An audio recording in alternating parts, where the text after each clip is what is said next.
I should probably announce that I'm live.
Alright, I'm in Stardust Discord.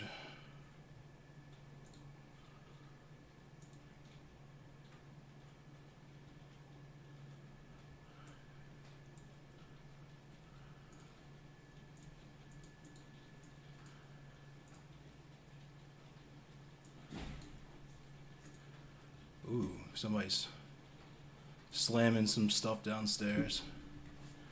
Something or other.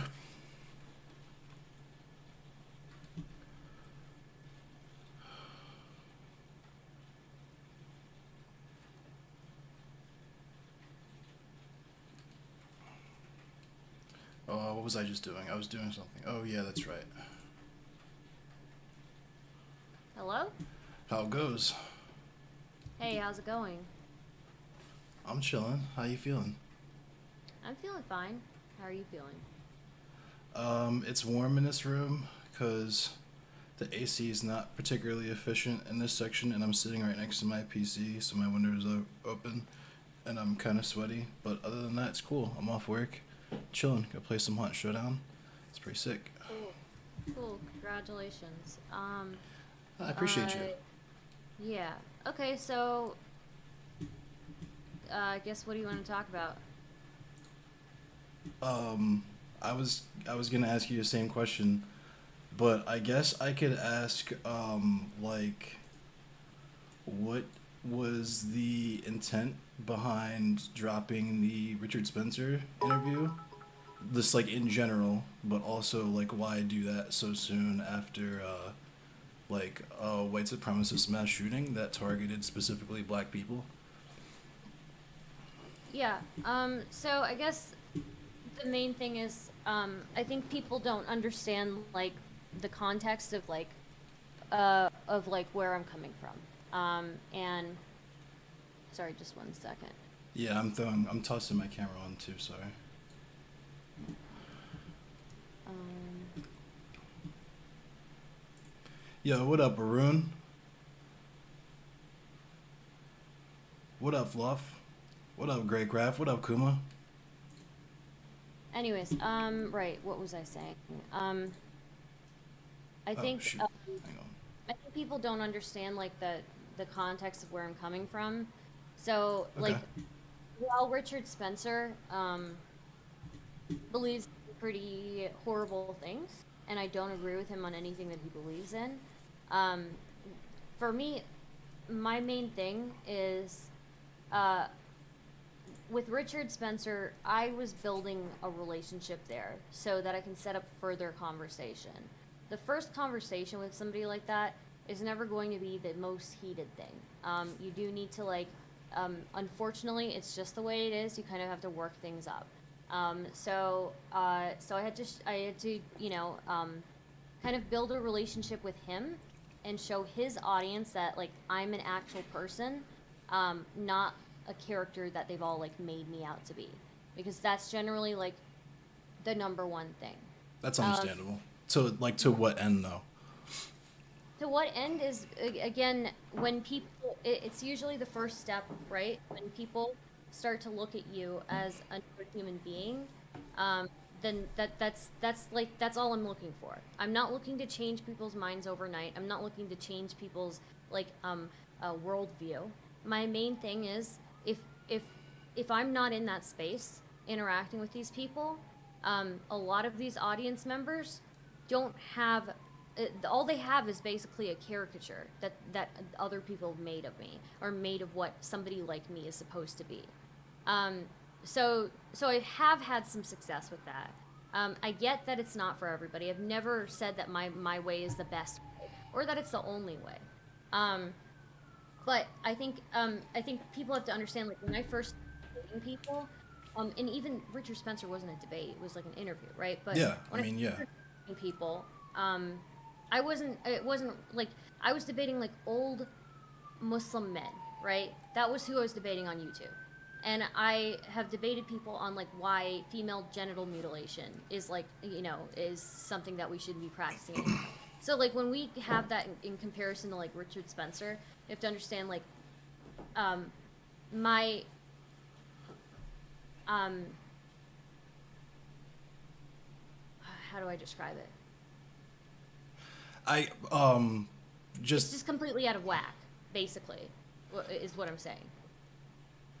like you individually, or the way that they view marginalized groups as a whole. Uh, well, if we're talking about like old Muslim men, like I mean, they're just as racist as like any other socially conservative guy, right? Um, and just as sexist as well, if not more so. And so like my barometer for like for fucked up is like super off at this point. Since ever since then. So it's not That like sounds kind of rough, honestly. well, I mean, it's fine. I'm used to it. Is it? But yeah, it's fine. How But so? well, I'm at this. I think I'm like especially suited to handle a lot of bullshit. And so But so y- so I can handle that kind of stuff. I'm especially well suited for it. I'm not saying it's for anybody else to do. I'm not saying that anybody else has to do what I do. I'm not saying even what I'm doing is the best way to do it. All I'm saying is that this is the best way that I can do it. If this is the best way that I can do it, and I'm effective in this way, and I know I am, then are you that's how I'm going to do it. Yeah. like with people like Richard Spencer and like old It's Muslim not men a, and it's stuff? not about it's not about Richard Spencer. It's not even about the old Muslim man. It's about their audiences. Yeah, so because that's what I'm. This is what confuses me because we just had this conversation, and I get the whole desire to be like perceived a certain way when you know that you have no control over how you'll be perceived. But the question I ask when I say to what end is that is like, what is that in furtherance of? Because we've just talked about how you feel they perceive you, and that's Hmm. cool. And you've explicitly stated that you aren't interested in changing anyone's worldview. So, I don't think I'm going to change their worldview overnight. If I had that expectation, I would be disappointed every time. What I do expect is for them to walk away from the conversation with me, viewing me as like another human being at the very least. And I know that I'm successful in at least that part. yeah, but this is what I'm saying is like, how does that how does that benefit anyone That is the else? first step. That's the first step into people kind Is of it? questioning. Yeah, if people are start questioning, first off, like we know that people being isolated and ostracized leads to radicalization, and we know that people, um, when the I best way to think combat alienation that. actually leads to radicalization. Like, ostracization is not always a bad thing. Sometimes you have to ostracize people, right? For certain behaviors in order for them to understand that those things aren't okay because they harm other members of society. Sure, but when a lot of people, when people are ostracized and they haven't done anything to harm society, and I'm not saying that about Richard Spencer. I'm saying that about people in his audience, right? there are very likely going to be people in his audience who have not done anything, who are nothing but people who've like watched his content, So, right? like, when you say ostracized, are you saying just like banned from Twitter? Because, like, when I hear the word ostracized, that's I No, I'm talking about. I don't care if they're banned from Twitter or not. I'm talking about people who don't have like a whole lot of connections to other people, like meaningful connections to other human beings. I think when you start to have like meaningful connections with other people, or start to even view other people as like somebody you could potentially have that connection with, then that's when people start to question their views. People tend to get like they dig themselves down into the dirt even further if they feel like everybody is working against them. I We know mean, that that's what they did with like the Muslim extremists, right? Like what Muslim extremists oftentimes were isolated themselves, they're an and because they explicitly felt, oppressed community, though. but they may be oppressed, but they were also isolated on top of that. Do you think the oppression or the isolation has more to do with radicalization of people? I think the isolation, honestly.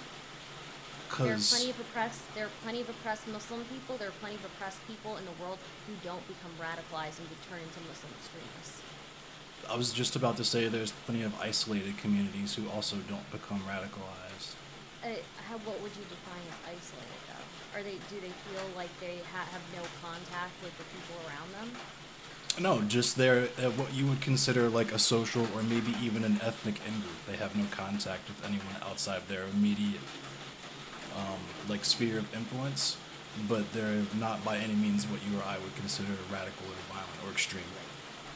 So when I talk about like Muslim extremists, like we can look at like people who they aren't just isolated from like the American culture. They're also isolated like even in comparison to their in group. They're in comparison to them. They're still isolated because oftentimes their in group isn't as radical as them either.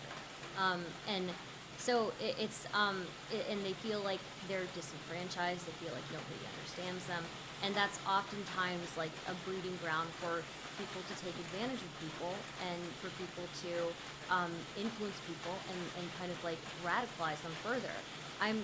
All I'm trying to do is open the door back up so people can start thinking and second guessing maybe if I can have like a decent connection with this person, or if I can understand this person, maybe what I think about these people is wrong. And that's just step one. I'm not asking for anything more than that. I'm not asking for people to like praise what I do. I expect to get a shit on, and I always do every day. And I expect people to absolutely hate the fact that I'm interacting with these people. But I just want to be left alone, and I just want to be able to do what I do. I don't think those are two like. I don't think you can say those two things. I think you're kind of talking out of both sides of your mouth there, where you can say that you expect critique when you do free PR for neo Nazis, and then you want to be left alone. Like you don't see why there Sure, would no, be. I expect critique. Sure, yeah, 100%. I guess when I say I just want to be left alone, I mean I'm willing to engage with people who have criticisms for me, but like once we engage, like I just want to walk my own way, and I'm gonna do what I'm gonna do at the end of the day. And I'm not saying it's the best way. I'm not saying it's the only way. In fact, I've said many times that there's tons of value in doing other ways, but and doing other methods. But this is what I'm best at. This is what I know I'm effective at, and I know I'm not effective in those other ways. But like, if you're doing free PR for Nazis, maybe just like stop and don't. Well, that's what you view it as, right? You view it as free That's not PR. what I view it as. That's how they view it. Look at the I don't. comments. I don't think so. I think if you looked at the dissident right and you looked at Richard Spencer is not somebody who's well loved in the dissident right. If anything, all of America First hates Richard Spencer. Who told you that? Richard Spencer himself and Nick Fuentes himself, they hate each other. All of AF hates Richard Spencer. Like, There's a lot of infighting in the dissident right. okay, so here's why this is kind of a silly conversation to have, because we're not talking about whether or not they like each other. or whether they like get along in a locker room, we're talking about white supremacy. So it doesn't matter if they like each other because they're interested politically in the same thing. It doesn't. It does matter because they don't. They are imploding on themselves because of how much they hate each other. You're Like if telling you me that look it at matters that they would be standing on opposite sides of the lynching? right now, they are too. They were like if you look at the dissident right now, they are way too much at each other's throats to get anything done. They're quite Are you literally serious? imploding right now. Yes. We're not in the middle of like a whole wave of anti-trans legislation or anything like that? You The didn't. anti-trans You the don't. anti-trans legislation is something that's happening for sure, but that's It's just a happening in like complete moderate. coincidence. Has No, nothing to that's do with gonna fascism in the country. Are you gonna you're gonna let me finish? Sorry, my bad. That's something that's pushed generally like by moderate conservatives. If you're talking about dissident right, the dissident right specifically right now, they're all at each other's throats. Are we having two different conversations? Because I'm talking about white supremacy. Is there like a moderate white supremacist to you? If you are talking about the spaces that I interact with, Yeah, that white supremacists. people don't, right. I know these spaces pretty well. So you know they're white supremacists. Yes. Okay, so let's talk about that. You're saying that it matters that they would be standing on opposite sides of the lynching because they don't like each other? There's no lynching happening No? from them right now because right now they are at each other's throats. Aren't we literally having this conversation because you posted a Richard Spencer interview like 5 days after an anti-black mass shooting? Oh, it wasn't 5 days. If you want to know, it was like the same day. I did the interview the same Oh, day. you dropped. Was there like, what was the motivation behind that? It was already scheduled, and I wasn't going to.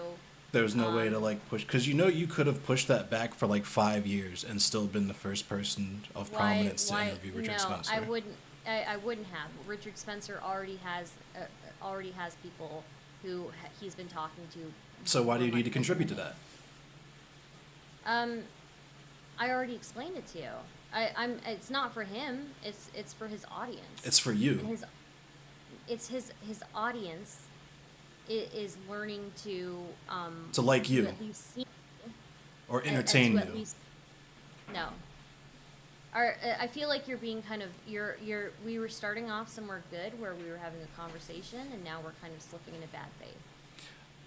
Okay, my fault. Let me steel man your argument. If I understand what you're saying to me correctly, you're saying that you platforming these people and just participating in their chat and like memeing with them is like the When do I meme with them? When do I participate in their chat? What do you do when you talk to them on stream? I don't participate in their chat. I talk to the person I'm talking to. I have plans beforehand. Like the Richard Spencer conversation, like that would I have like a whole like thing that we planned out beforehand. I have a whole team that works with me to plan How out questions. isn't the whole reason you do this to reach out to other people's chats, like Richard Spencer's chat, or like? Well, to their audience, yeah, but I'm not reaching out specifically to the chat. Like their audience will see. the Are those two interview. separate entities? I mean, I'm not memeing around in their chat. I feel like that's inaccurate. Okay, my bad. You're talking to their chat. I'm talking to the subject. In the hopes of reaching their chat, correct? Yes, Okay, so you're talking at their chat. not at their chat. No, I'm talking to the creator In the hopes that it will reach their chat. in the hopes that it will reach their audience. I would clarify with that. I would say audience. Yeah. Is that two separate entities, or are those the same thing? There's like overlap, but they can be different. Yeah, like a rectangle is a square, but a square is not a rectangle.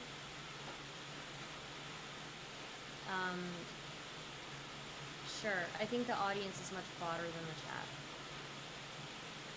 Yeah, but the entire chat is the audience, yes? It's a fraction of the audience. Yeah. Yeah, but you're still trying to reach them.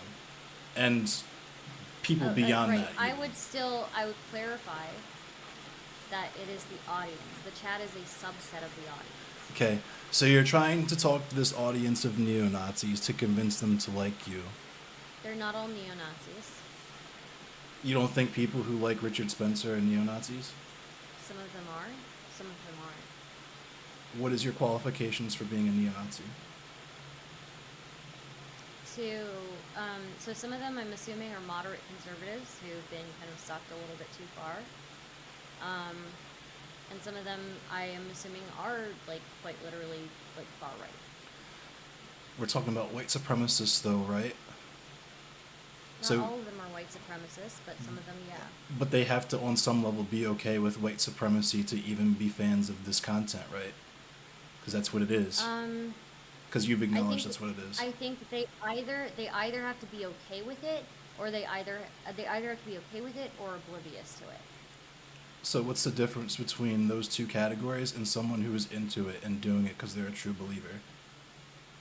Because I think an oblivious person, and even somebody, I guess, who, it doesn't really matter if they're oblivious or not, but like, I think that when, again, I'm humanized before those people, they have to start rethinking in their head, like, what they believe.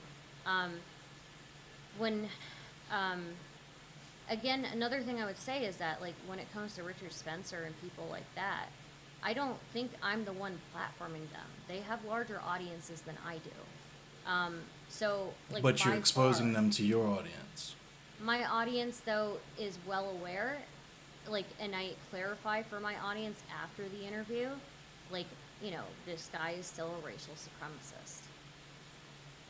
So, like, why? This is why I don't understand, like, why, because you've said that, like, maybe, like, one or two people you've poached from their chat, but I don't understand how that fence only works one way, how you wouldn't be conceived, like, it's inconceivable that Richard Spencer would poach one or two people from your audience, especially considering what we see in the comment section for that interview you did with him. That's number one. But also,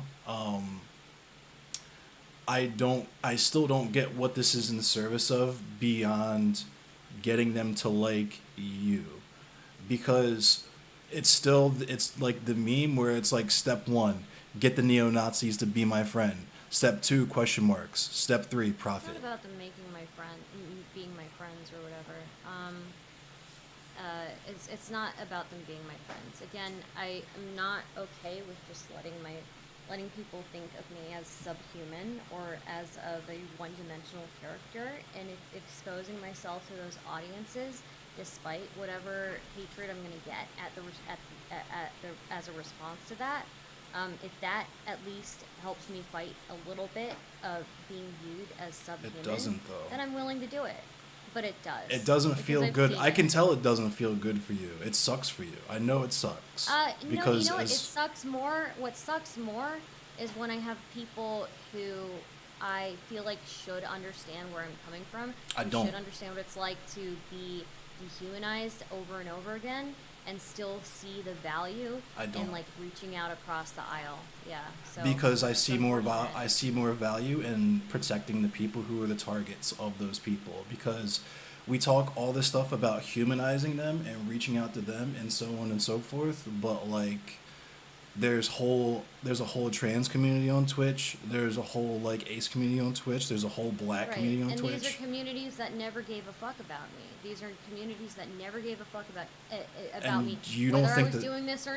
whether I was doing this or not. You don't think that has anything? You don't think that has anything to do with the fact that if I look at your YouTube channel right now, like every third thumbnail is you talking to or with a white supremacist? You don't think it has anything to do with that? It was before that, though. It really was before that. I don't give a fuck. I've never needed anybody to be on my side with this kind of stuff. So hang on. And so I expect the criticism, but it doesn't worry you that the white supremacists want to talk to you more than the people that you actually share a community with? That doesn't worry you? I wouldn't say the white supremacists really want to talk to me either. That's not what I saw. Seemed like they were pretty stoked to talk to you. They're not really stoked to talk to me, though. Why do they keep doing it then? Um, I kind of force my way with a Yeah? lot of people. Yeah. You tell white supremacists what to do? I mean, yeah, sometimes I do. Sometimes I make fun of them for their receding hairlines. Yeah. Mm. What does that do to combat white supremacy? I mean, that's just part of, I guess, Just like, makes you feel good?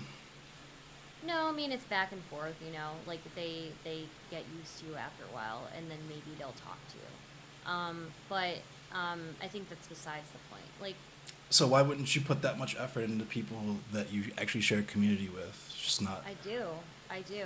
They're just not you. It doesn't look like it to me, because if I look at your YouTube channel, it's PP Brit, Richard Spencer, Flamenco. It's not true. It's Well, not? flamenco is a moderate conservative now. Flamenco may have been different in the past, but he is a See, moderate it's conservative weird now. because you keep saying this phrase moderate conservative to me like we're not specifically talking about white supremacy.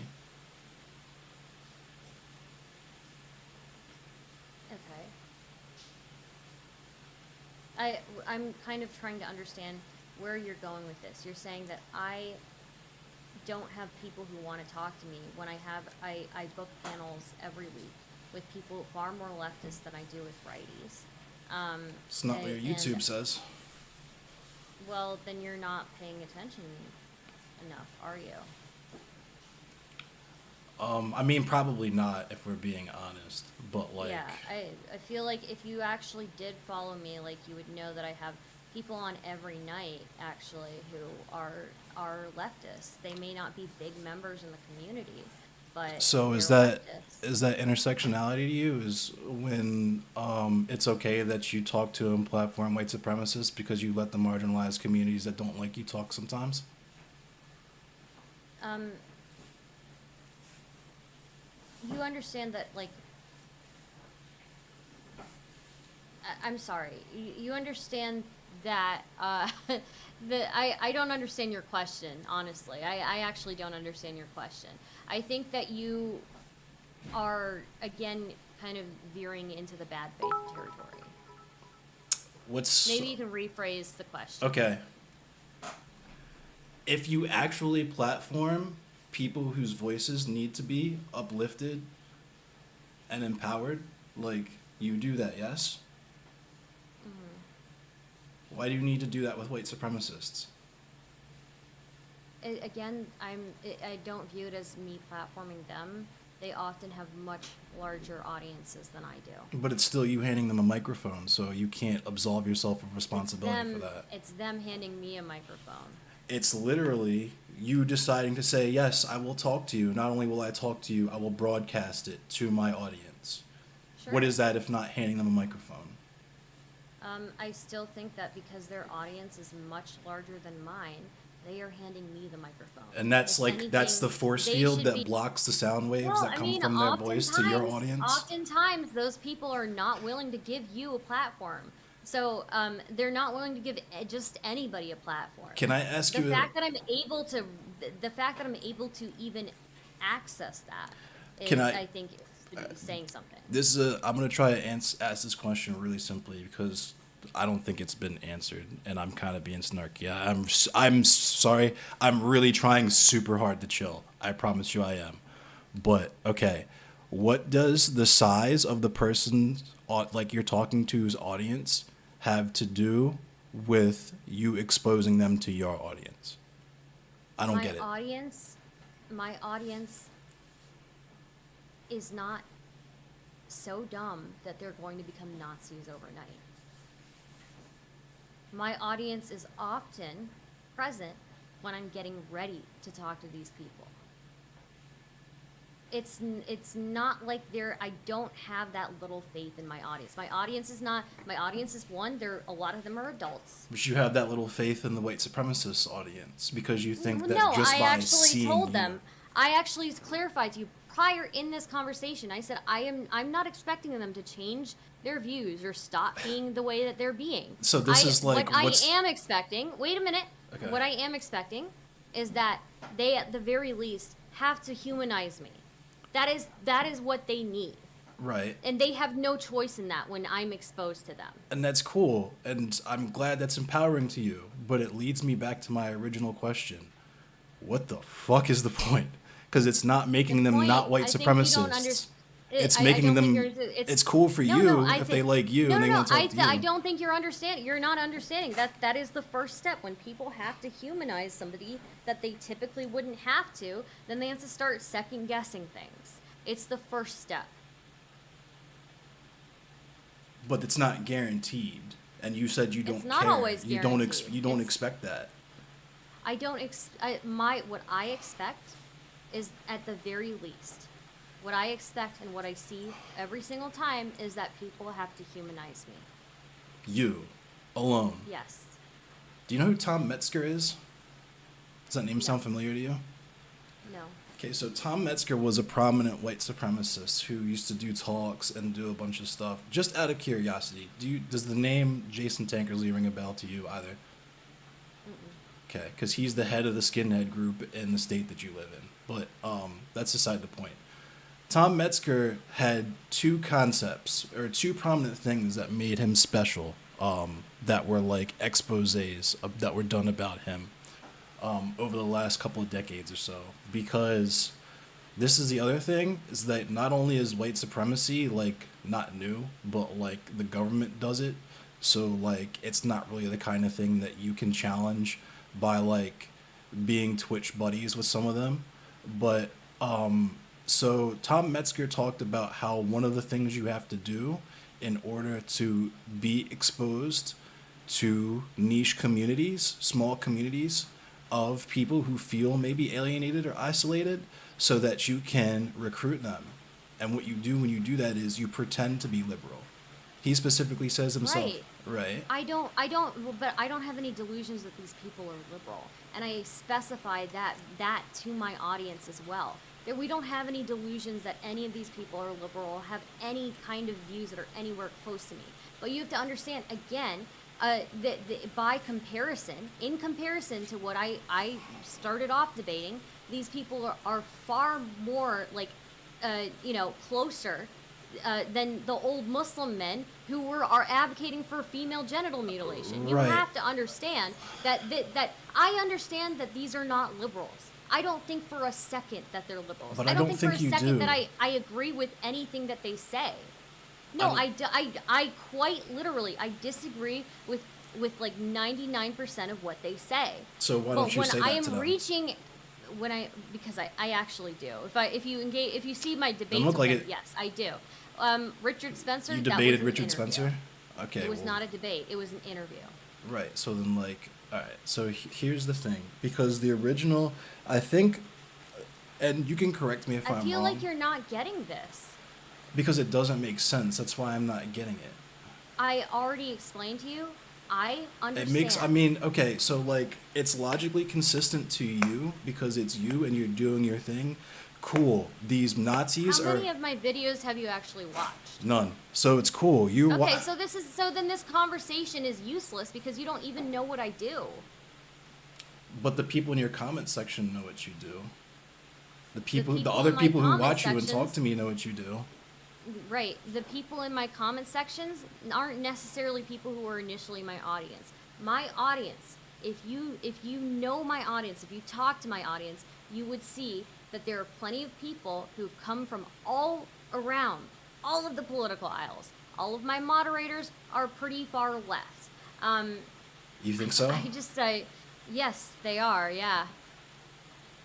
How do they feel about you talking to white supremacists? They understand why I'm doing it. I kind of feel like they're not leftists then.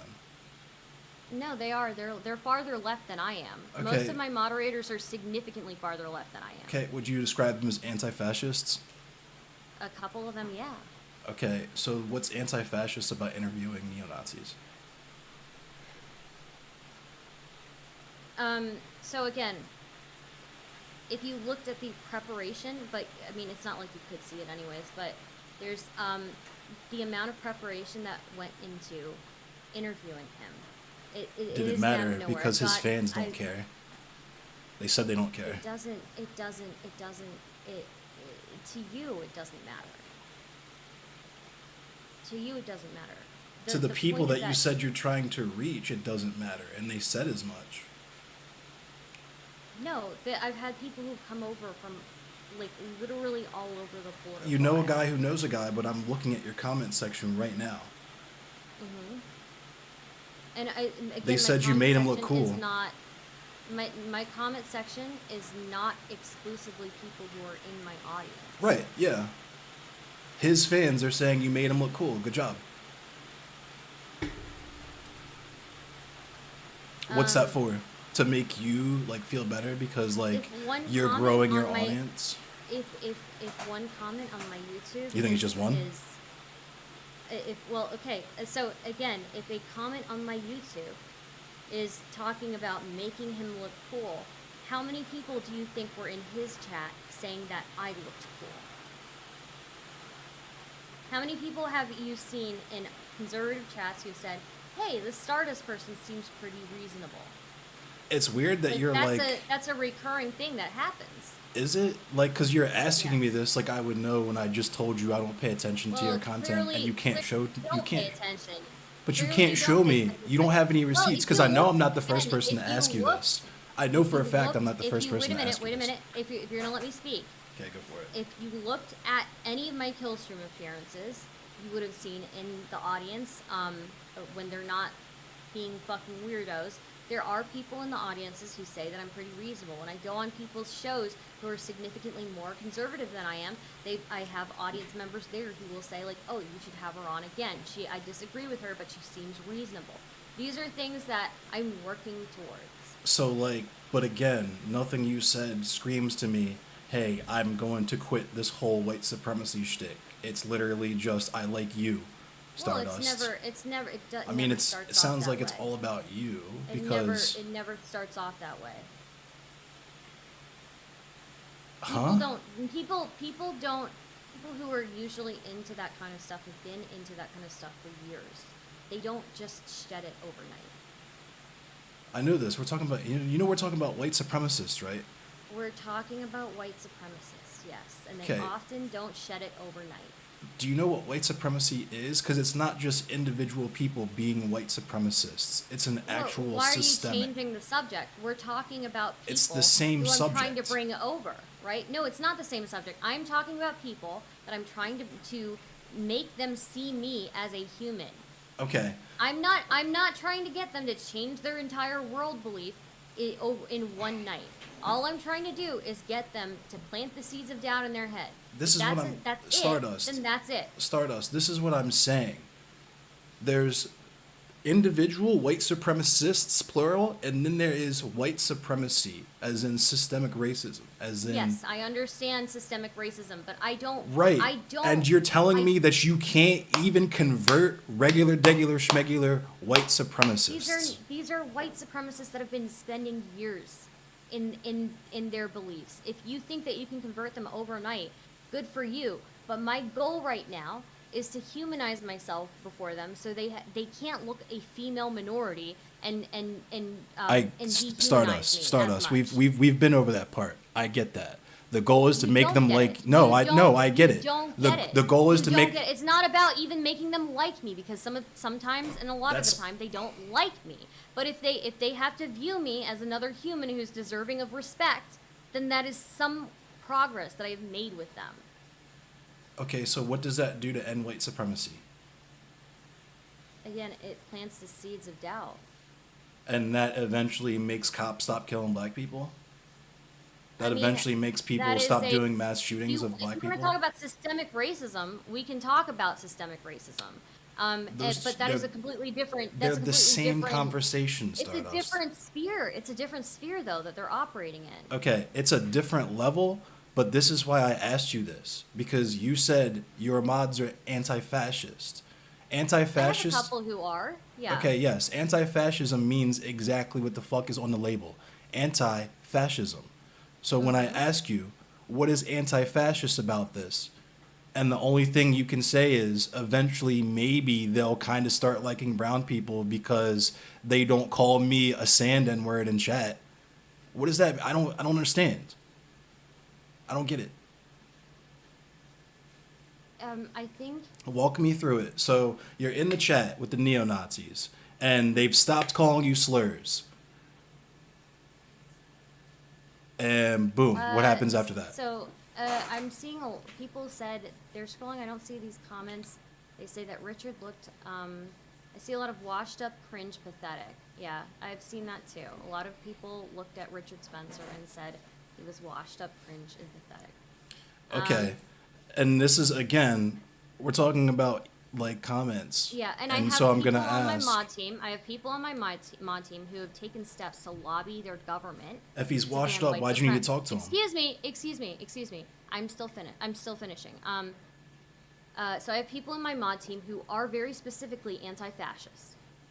They have taken steps to lobby their governments to ban white supremacists from being allowed to visit their countries. So it's not like I have a mod team that is not super far left. They are significantly more far left than me. They have done actions to prevent white supremacists from being allowed to visit their countries. So I'm asking you... And actually one of them lobbied specifically against Richard Spencer.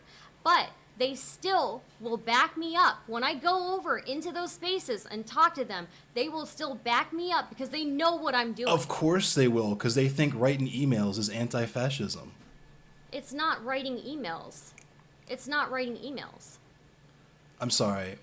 In what fashion do we contact our congressmen to ask them to politely please tell the police to make sure that the Nazis stay out of the town square?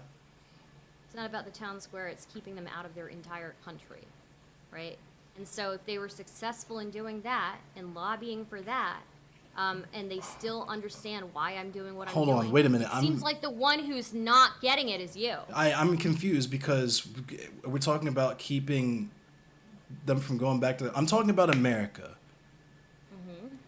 So, like, when you say they're anti-fascist because they wrote congressmen... One of my mods met with the prime minister of his country to make sure that didn't happen. America doesn't have a prime minister. What are you talking about? I know, but it doesn't matter. He met with the prime minister of his country to make sure that people like Richard Spencer and Milo Yiannopoulos couldn't visit the country.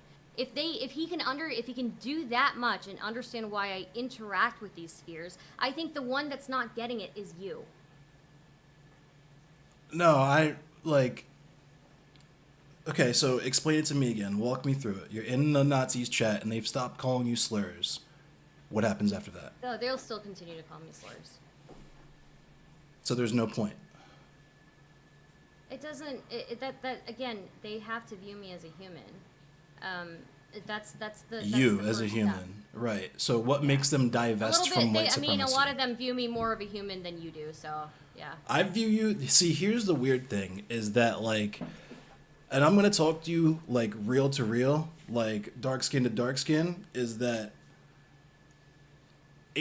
fence walking doesn't last forever, right? And this is part of the reason I'm why not a fence walker. you're not. I'm not. Mm. They know that I'm a liberal. But don't Nazis pretend to be liberals? Not the ones that I talk to. The ones that I talk to are very specifically anti-liberal. But They hate everything about liberal society. but they'll pretend to be liberals in furtherance of They white won't. supremacy. Not the ones that I talk to. Stardust. But I'm here. They're in their spaces. When they're in their spaces, they are not pretending to be liberals. They are quite literally anti-liberal society. They are anti-everything progressive. They're anti-woman voting. Stardust. I get that these people that you interact with that are performing characters on the internet perform in this manner. You think Richard Spencer's performing a character? No, I think he is an active danger because he, first of all, this conversation is frustrating because it already happened. Because people stopped talking to him after Heather Heyer got clapped, right? But here you are dropping the interview the same day that the top shooting happened. And the only justification that I've heard since then that in this entire conversation, because the only thing beyond just I want them to see me as a human is something you can't even guarantee to yourself. So when I ask you what's the point, It's not. It's not about Spencer seeing me as a human, though. It's about, again, his audience, and I But you've can already said. guarantee at least one person is walking away, and at least one person is walking away from each one of those, thinking about me more as a human than they would have thought initially. And this is where I ask yet again, how does this challenge white supremacy? Because you can do that without interacting with Richard Spencer. You know that, right? Yeah, I can, but I'm not as effective as I am when I interact with him. I mean, there's a lot of people in your comment section that said you aren't very effective at all. If your goal is anti-fascism. There are plenty of people in my comment section who do think I am, though. There are plenty of people in my comment section who think he's washed up and cringe. So that means it's okay that you did free PR for a neo-Nazi because some of It's the not other PR people. for him. It It's not is. PR for him when They I told you that. when I specifically tell my audiences that are watching that his views haven't changed. But they're not He's the still only people who are exactly the going same to see person, that. Your right? audience But isn't. right? But again, those audiences, whether they think that he's cringe or not, those audiences are still walking away thinking of me as more of a human. than Right. they It's all about initially did. you. But that doesn't. Well, it's about It doesn't work more for than me, just me. Stardust. No, it's It's not. more than just me. Yeah, it is. It's more than just me. What's it about then? It's about anybody who could look like me or who could be like me, right? It's not just about me. Oh It's yeah, I about, didn't like, complete my anybody. thought. That's that. I'm glad you brought this up because that was my second thought about Tom Metzger that I didn't complete because we kind of got away. But did you know that Tom Metzger has a Latino neighbor that he considers his best friend? I'm not surprised by it. There are plenty of Oh, neo-Nazis who are Hispanic, yeah. So, but you know that there are plenty of neo Nazis who have like. Are you familiar with the phrase model minority? I am aware that there are plenty of neo-Nazis who have wives who are of color, who have friends who are of color. It still doesn't change the fact that I'm still forcing people to view me as a human. Are you though? I am. You trust them? I don't trust them. I trust myself and my team. And you could The just color. tell through the vibe check through the internet that they're like not neo Nazis anymore because they saw you interview Richard No, Spencer. not. I'm not saying that they're not neo-Nazis or that they're not white supremacists in some sort of way. I am saying that they have to view me as a human being, and after a while, That's good they for will you. come around. Will they they? will come around. Will Yes, they? I've seen it happen. Okay, but you haven't showed it to anyone. What do you mean? Like, I know for a fact I'm not the first person to have this conversation with you, right? So when people ask me things like, "What do you do? What anti-fascist stuff have you done?" I can say I worked security in a bar, and when we would have Nazi metalheads or Nazi punks that would show up because they occasionally show up, we would ask them to leave the club, right? Okay. Big deal there. You could kick some people out of a club. Really good one. Yeah, so that means that They're all still the rest. functioning members in society, right? No, that means that all the rest of the people in the club have to hold have the a good same time. views. They still hold the same views. They still look Okay. at people the exact same way. They walk away from that bar still thinking the exact same things, and they don't think of you any differently than they initially did. Stardust. The point is that it's not about me, it's about my community. I don't give a fuck if they believe that outside. I care They about don't. protecting the There's people no inside the bridge club. that's been built. There's no bridge that's been built. There's no stepping stone that is returning Stardust. people back to normal society. Stardust. Just like if they want to deal with racism, they have to address white supremacy. If there needs to be a bridge built, the white supremacists have to stop being white supremacists first. Yeah, And it's not like stop. They will stop if they feel like there is a bridge and there is a place for them to go back to in normal society. no. They will. You've seen this. Yeah, people are often isolated before they hold these views. Okay, I get the rhetoric, but like examples. Because you said you can't even do this, but I'm supposed to believe that it I just can happens. guarantee that they view me a little bit more human, and as a result, they Right, I have to know. start I thinking know. of that. They view you as human, and that's cool. I'm glad that the Nazis like you. Excellent. They don't like me. They just they. It's not that they like me, They just because a lot of tolerate you them because you don't. want to hang out with them. No, it's The not people like are making you interview it's them. if you think that it's easy for me to get in there and like talk to them, it's not. It's like pulling teeth. I mean, like, what's the point though?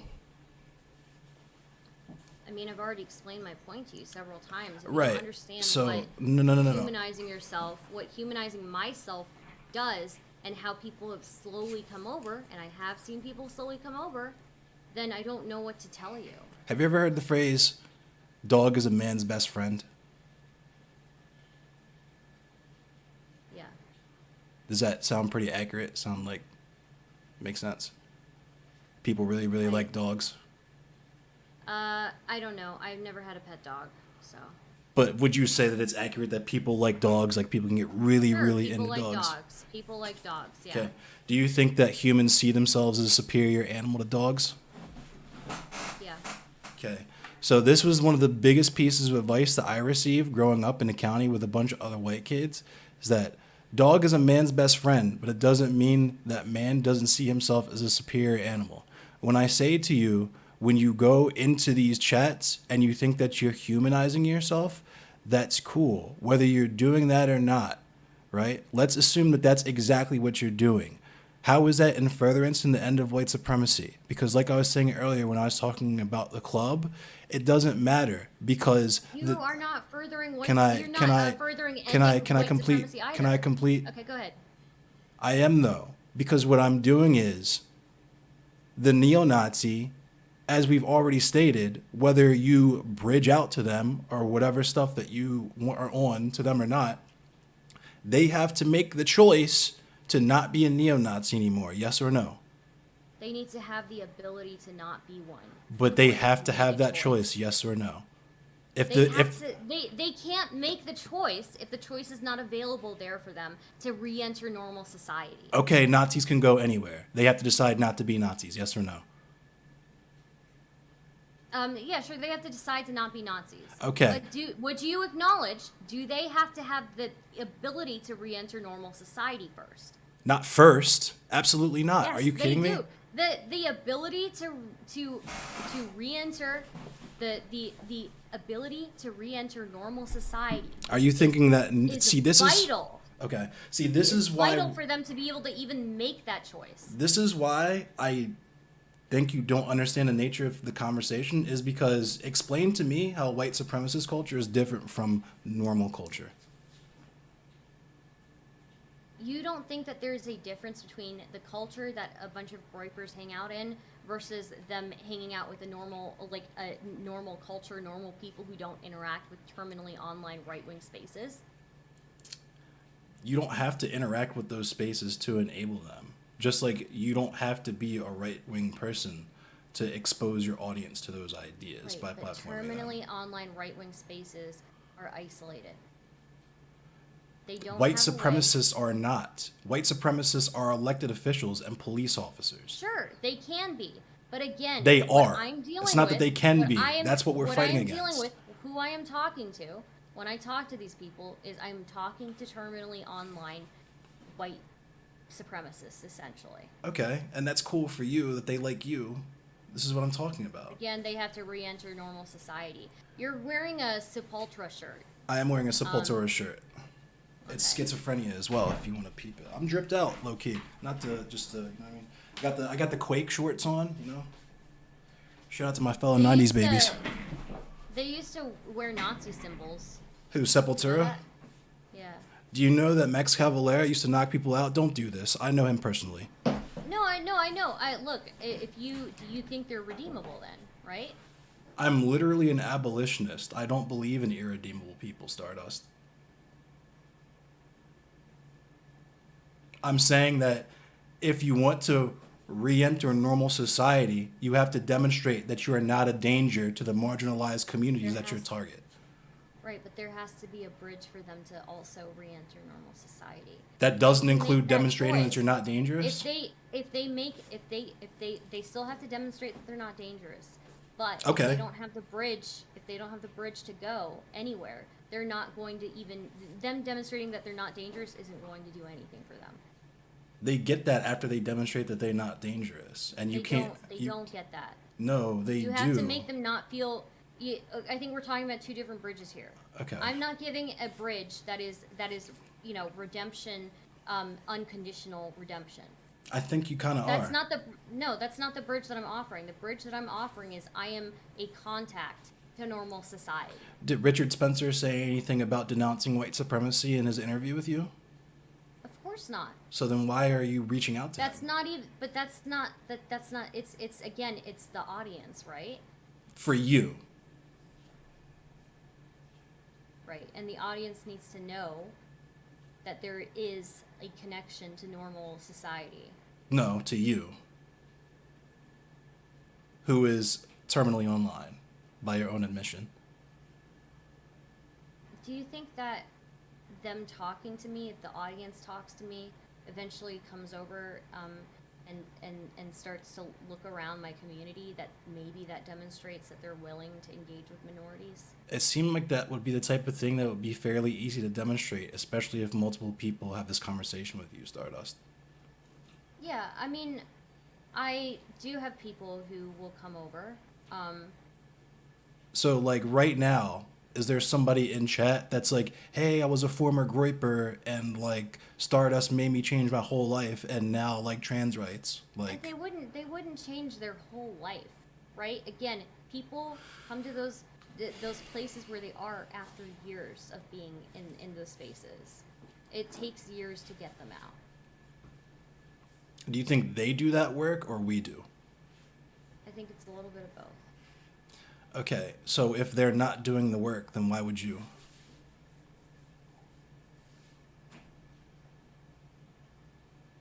I'm sorry? If they're not doing the work, then why would it? Because there's somebody in those groups who is doing the work, probably, or will do the work when they see that Watching Richard Spencer talk to Stardust is doing the work? No, that's not the work. The work happens after that. So, like, why would you make the bridge before that then? If you just said the work happens after you make the bridge to them. The work is literally just not being It needs to come from both sides. It needs to come from both sides. Yeah, we agreed on that. And if they're not doing their end, then question marks. It's not an unconditional bridge, like I said. You're saying it is though, because you just said them doing the work comes after you've done it. If they join the community and they act like shitheads, then they get banned forever. So, Stardust, here's the thing though. The bridge is the offer to come into your community, right? Yeah. Why would you do that before they've demonstrated that they aren't a fucking nuisance? They for them to even come over to the community, they would have to, one, make that effort. They would have to go out of their way to do that. If they demonstrate immediately that they're a nuisance, then they get kicked out. But, like, do you understand why I'm confused? Because, like, you're saying that... You just want them to be isolated forever then. No, I do not. What are you talking about? There's plenty of overlap between what you think normal culture is and white supremacist culture. White people own and run everything. What are you talking about? Sure, yeah, I know they do.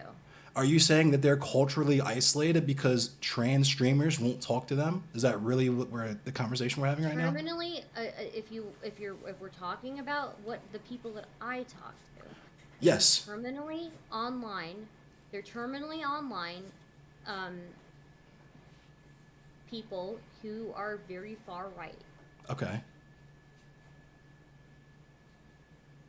And you said you've made this bridge to your community to terminally online far-right neo-Nazis. Some of them, yeah. You don't think that that's like the predominant share of people who would follow Richard Spencer? No, not all of the people who follow Richard Spencer. What percentage? Hit me with a percentage. What I percentage? don't know the percentage. I can't tell you 50-50? what. Nah, spitball, ballpark. I'm 50-50, not. I'm 75-25. spitballing. No, I'm not. I'm not spitballing Why not? numbers like that Why not? because I don't know. I don't know. But But you know it's not regardless. 100%. But it's non-zero. Um, I think that's again. Some of them are, for sure, and some of them are not. So when you say some, you're doing this weird rhetorical thing because some implies a minority. This is why I asked you a percentage. I don't think it implies a minority. You wouldn't say some instead of most? You I don't don't think know what the numbers are. I don't know what the numbers are. you really can't say you think most of Richard Spencer's audience is white supremacists? You really just can't come out and say Um, that? That's something you really have to struggle with and think about and like ponder on? I'm being dead ass right now. I'm perplexed. yeah, honestly, because a lot of white supremacists don't even realize that they're white supremacists, right? Well, that's not the point because you can still be dangerous, right? Um, yeah, they can still be dangerous, sure. Like a lot of white supremacists, like a lot of people don't think they're racists. Me personally, I've heard lots of times there's a difference between black people and N-words. And those people will tell you to your face that there's not a racist bone in their body. So, like, Yeah, are for we sure. talking like actual white supremacists or just like softcore ESPN, like Cinemax, Channel 4 with the fuzz white supremacists? I think um, I think that there's a decent amount of people who are like the ESPN type. So, like the moderate white supremacists, like the mild white supremacists, as opposed to like the spicy white supremacists. Yeah, I think again, yeah, there is the issue. Part of the issue here is that we can't really. It's not easy to differentiate, right? So Word, yeah, I feel you.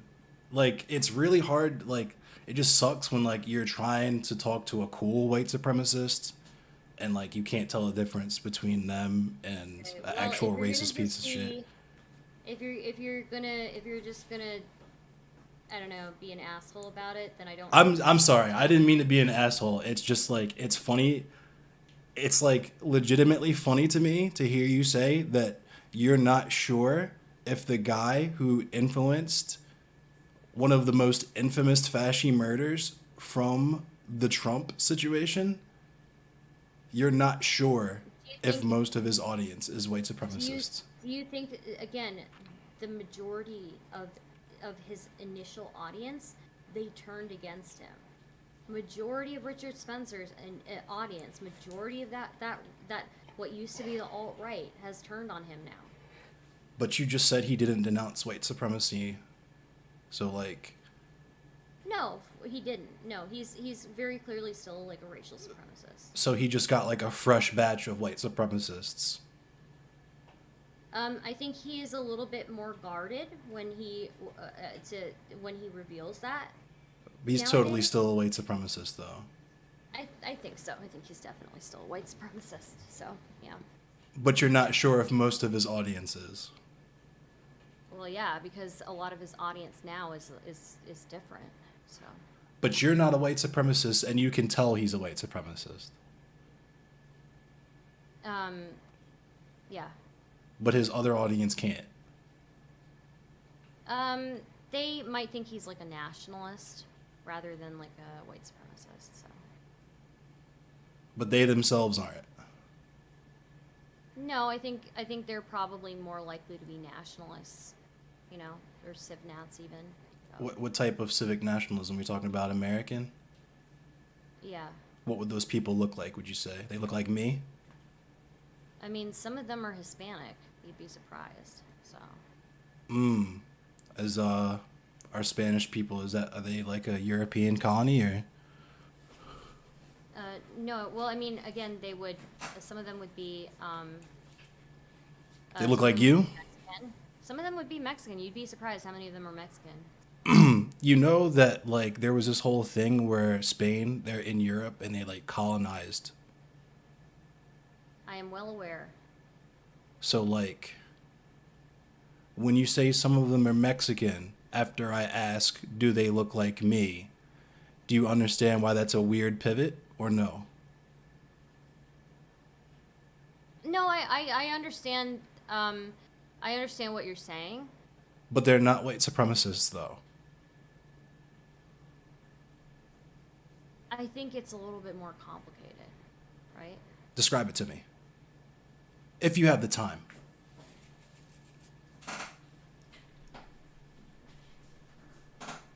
Um, so like, there's obviously people who believe in like separation, right, based on race. White supremacists, There's, yeah. I mean, not all of them are white supremacists. Some of them just believe in separation. Yeah. But the white supremacists have power in America, so white supremacists. If you're asking me about potential audiences that I think I'm talking to, the potential audiences I'm talking to, some of them are going to be people who are think that different races should be isolated from each other. So white supremacists. Not all of them are white supremacists. Okay, let's back up because I asked you something very specific. I asked you if you thought that most of Richard Spencer's audience were white supremacists, and we moved to some of them are ethnic separatists, we'll say, right? So if they believe that and Richard Spencer is white, why would they watch him if they're not themselves white? No, some of them could be of different ethnicities, and still be, yeah, not ethnic White supremacists? nationalists, yeah, nationalists. White supremacists. No, because if they're ethnic nationalists, it doesn't necessarily mean that they think that that that white people are superior. It just means that they think that people shouldn't be together. You know, we already had that in America. This like I know we did. the separate but I equal know. thing. Yeah, I understand that. And And I know that that's, the but that other was through the lens, that was through, again, yeah, that was through the lens of white supremacy, right? But no, there the are people word for who that is white believe, supremacy. right, the people who believe in ethnic nationalism don't necessarily believe that one race is better than the other. Some of them believe that they just need to be separate. That's what I don't, segregation is, Stardust. I Separate but understand equal. that. The segregation they're talking about is not the same segregation we're talking about what happened in America. You're trusting the ethnic nationalists? I'm not trusting them, no. I'm just So where are explaining you it to getting you that? since you're asking me. Who told you it's different? Why are you asking me? Why are you asking me if you don't really care? I do care. It's very concerning to Don't. me. You're repeating Nazi talking points. That's why. You're asking me what some of these people believe. If you think that I'm reaching out and trying to get people to view me as a human being, you don't think that I will go the extra effort to make sure I understand what they believe and why they believe it? No, I asked you if you thought most of Richard Spencer's audience was white supremacists, and you still can't answer that. I And already told you I don't know. you The answer is genuinely, I don't know. not most, like you don't think most, you, okay. I If don't know how many times I have to repeat it for you. Okay, if I say the Next phrase, question. okay, Next question. just for the Next clip, question. just for the clip. No, If next I say question. the Next phrase, fucking question. Next okay, question. okay, back to the question I had before that. Why would you offer a bridge to people before they have demonstrated that they aren't dangerous? Why are you mad? You seem a little upset. No, I'm not mad. I'm looking at my chat right now. Stardust held me personally with my rape. Okay, well, you don't need to share that. Please don't share that again in the chat. That is not something to share in the chat. But you make rape jokes all the time, though, Stardust. I don't have that problem in my chat. That person's talking about their actual rape. What's the difference? There's a huge difference. There's a huge difference when I talk about my rape and I make a rape joke. Yeah, there's a huge difference. So. All right, I guess. Are you getting help from your chat right now? No, I'm seeing they're like freaking out, so I'm just trying to understand like What it are is they they're freaking freaking out out about. about? Because you don't know whether or not Richard Spencer's audience is mostly white supremacists. No, somebody said he hasn't watched your content, so how does he know what kind of jokes you make? Basically, yeah, it's incoherent stuff. So, I mean, a lot of your anyways, posts are incoherent, so I mean, that's kind of your. Isn't that like your brand? Just like chaos or whatever? Like nothing actually educational. that's not true. On Twitter, I might be a bit chaotic because I get tired of like explaining things over and over to people. So at a certain point, I just throw it out the window. But yeah. Oh, because I thought you like. What do you want me to do? What do you want me to do, Endless? What do I want you to do? Honestly, you can do whatever you want to do. I would say that if anti-fascism is something that you would be dedicated to, as we all should be, you're not like doing that. In fact, you're kind of doing the opposite of that because as much as you say, I'm talking to my chat, blah, blah, blah, blah, blah, the people who watch that YouTube video 2, 3, 4 years from now are not going to be there to have that conversation with you. So the only thing that they see is the comment section where people are going back and forth, and it creates a false dichotomy where people can have indifference to white supremacy because it's seen as just another differing opinion in casual discourse, right? And I'm sure, like, because you got upset at me when I started joking about moderate white supremacists because we know there's no such thing as a moderate. I wasn't. I don't think I've ever been upset in this conversation. No? Yeah. Okay. You took issue with me because you were like, if you're just going to be sarcastic with me or whatever. Yeah. Yeah, If you're gonna be, if you're right. just gonna And it be, was because I was talking about moderate white supremacists, right? So this is what I'm saying. There's no such thing as moderate white supremacy. And if someone has been involved in white supremacy until they denounce white supremacy, why would you offer them anything? But because a lot of the time they don't realize what they're in. Richard Spencer doesn't know he's a white supremacist. I'm not talking about Richard Spencer. That was like, I'm talking about, again, people who watch this content. you think A people lot of can watch people, something for years and get involved in those communities and like not know that they're into white supremacy? a lot of people, believe it or not, are um, barely aware of the shit that they watch. So they see Richard Spencer Sieg Heiling and talking about the Lugenpresse, and they're like, I don't know if this guy's a Nazi or not. Let me watch him some more and find They out. probably don't. They probably don't specifically see those things, right? How But would they they not? specifically That's like see the first thing things. that comes up when you Google him. Right. If they follow him on his whatever platforms he's on, they're probably some of them, sure, but again, there's going to be a portion of them that don't even realize what they're listening to. Because they've just It's been into it just another they've just been into perspective. it for years. Possibly. I mean, I think we're looping. If you could choose the next 3 interviews that I do, who would you want me to interview? So here's the thing, Stardust. We were looping because like, I don't know, it's really hard for whatever reason to get you to admit that you just like talking to these people because it's enriching for you and is Rich? for whatever reason fun for you. I Does don't it know look if like it's enriching and fun right now for me? I mean you're not talking to Richard Spencer, you're talking to me. Yeah, but do you think that it's worth it, that the amount of like bullshit that I don't just get from you guys, I get it from their side too. So This is what I was getting at earlier is like one side is criticizing you for talking to Nazis. The other side is criticizing you for being brown. And you're like, these guys seem more reasonable. That doesn't seem funny to you? no, you haven't brought anything of value to this conversation. I haven't. I've yet to see anything of value.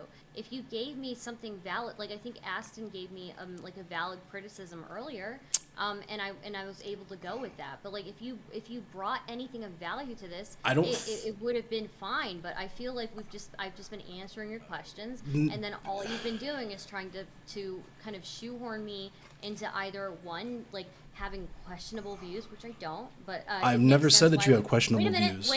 wait a minute, you implied so. When? And it would be Example. stupid, excuse me, it would be stupid Okay. of me to be engaging in these communities and not understand the views that these people hold. I do a lot of research into what types of views different people in these communities hold. I don't just walk in there. I don't just waltz in there and just willy-nilly do things. I didn't say any of that. You So you implied that I was. How? You said basically you're regurgitating white nationalist talking you were. points. You're talking about how the ethnic nationalists were saying their version of segregation is going to be different from actual segregation Yes. because they Yes. said so. Well, I don't agree with them. You think that I agree with them? I know that it's not. You were like that. I literally know that they're arguing fucking for them. stupid. You were I'm arguing not for them. arguing for them. No, I'm not. Okay. When I said You asked me what types of people. I gave you one example of people, ethnic nationalists. It doesn't mean that just because I know their arguments doesn't mean that I agree with them. Are you fucking kidding me? I didn't say you agree with them. I said Yeah, you were but you're making their thinking of arguments for arguing them. on behalf of them. I'm not making their arguments. You I'm did. not. You No, what did, it's what not. did you You just are the one say? who's painting me like that. You are the one who's painting me like You that. literally just said that they said that their No, it's segregation not. is going to be different. If you, yes, they say that for sure. They Okay, do. but you know it's Yeah, bullshit. of course. This interview is proof that I talk to all sides. I feel. This interview should be proof that I am not going into these spaces with no research. What'd you I learn know about? people Okay, you from think the it's back of, like the back of my hand. you I think that really it's do. proof? What did you I learn do, about Black yeah. liberation in this conversation? Did we go back and forth about Richard Spencer the whole time, or did you actually learn anything about Black Yeah, people? because you don't seem to know shit about him, and you don't seem to know shit about the communities that I interact with. If you knew anything about them, then I wouldn't have to be explaining half the shit I was explaining to you. You don't even know if they're all white supremacists, Stardust. What the fuck are you Because talking a about? lot of them aren't. A lot of them don't even know what they are. A lot of them are lost people. They're just lost people. They're just lone wolves, them are. mentally ill people. Not. I mean, some of them are mentally ill. Definitely, yeah. Some of them are definitely mentally ill. So we're just making like Fox News talking points now? No, I'm not. I'm not talking about them being lone wolves. I'm talking about people who don't realize how deep they're in.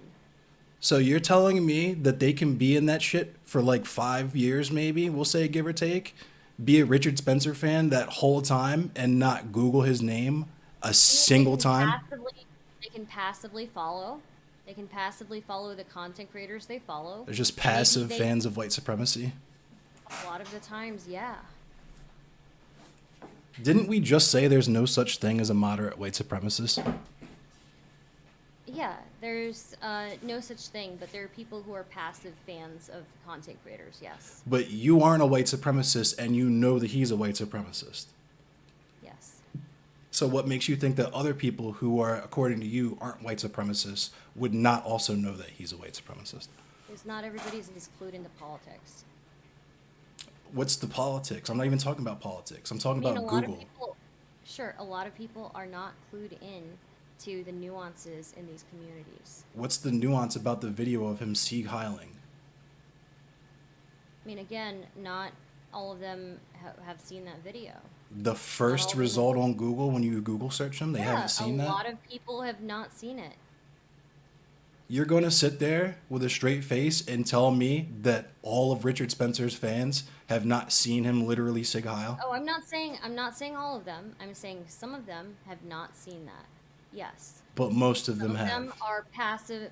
Some of them are passive viewers. Why do you like see this is what's so frustrating is because it's like I want to get to stuff of substance with you, but you keep doing this tap dancey rhetoric where you can't even say something as simple as this I neo-Nazis don't audience make is mostly neo-Nazis. I Like why don't do you make have so much trouble? I don't make absolute claims unless I know them absolutely.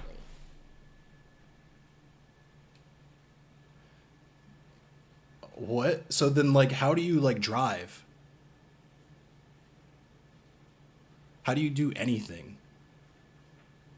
How do you like walk I not don't make knowing? absolute claims unless I know things absolutely. You're telling me that you don't absolutely know that most of Richard Spencer's audience is white supremacists. You're like unsure. That's fuzzy Correct. for you. Why? Mhm. Because again, a lot of people in these communities are part of these communities before they even realize what the views are in these communities. And you know that how? It's just how it works with these people. I mean, it's not. Sometimes, People yeah, join but people no, people join communities before they realize what those communities are about. then once I'm they not realize what again, they're I'm about, not they make the decision to stay, then right? then they choose, then they have a conflict, then they're like, I don't really believe all these things, but I like the people, and So then then they have to choose. So then this leads me to two questions. Number one, how long do you have to chill around neo Nazis before you realize that they might be white supremacists?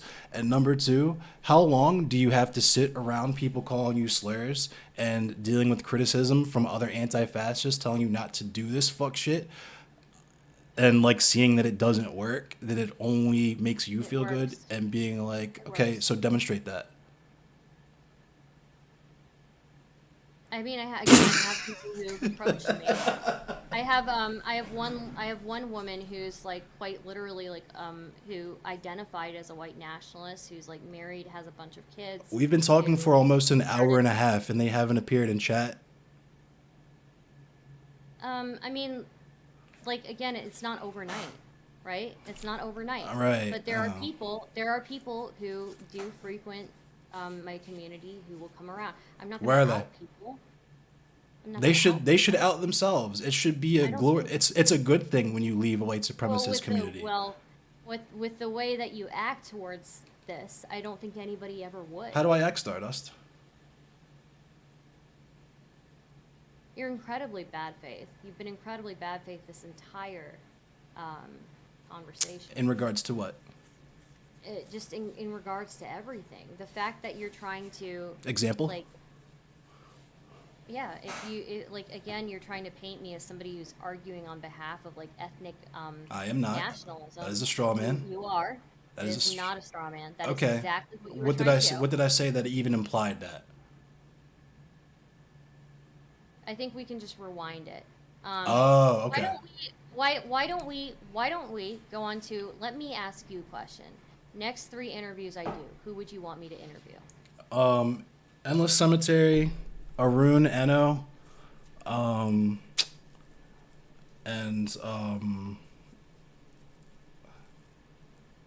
Josie, if she'll talk to you, because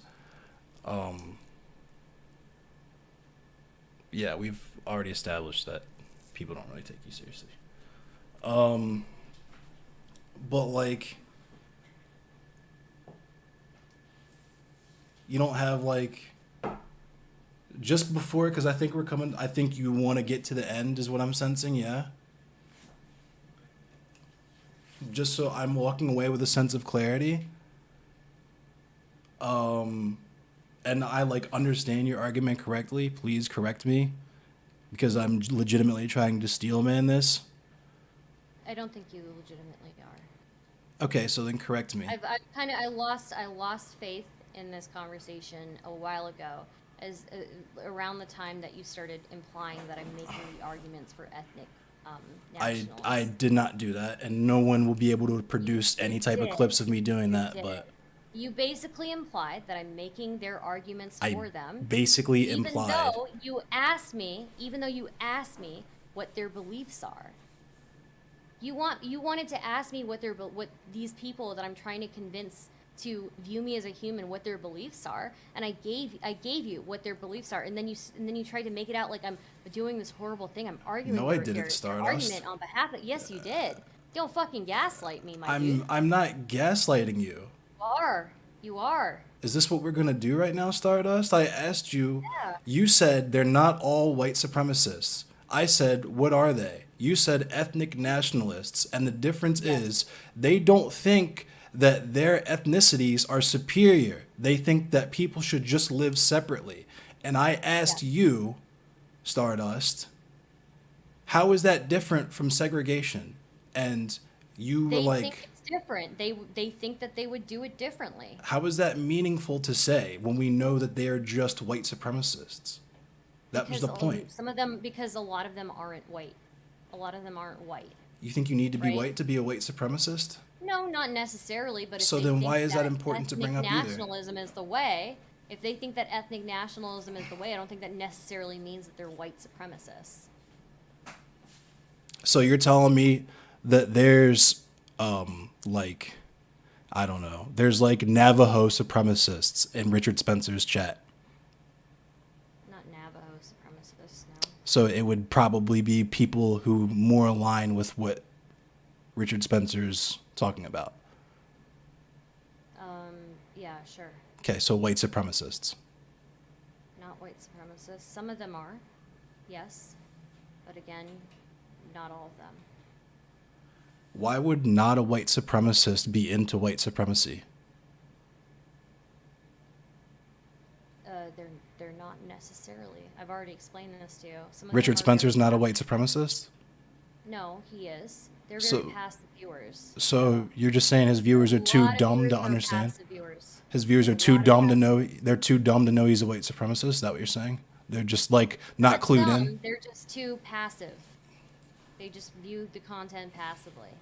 They see him sig heiling and they don't know what that is. They're like, what's that mean? Again, not all of them have seen that. Not think most we're either. done here. Not most, just some.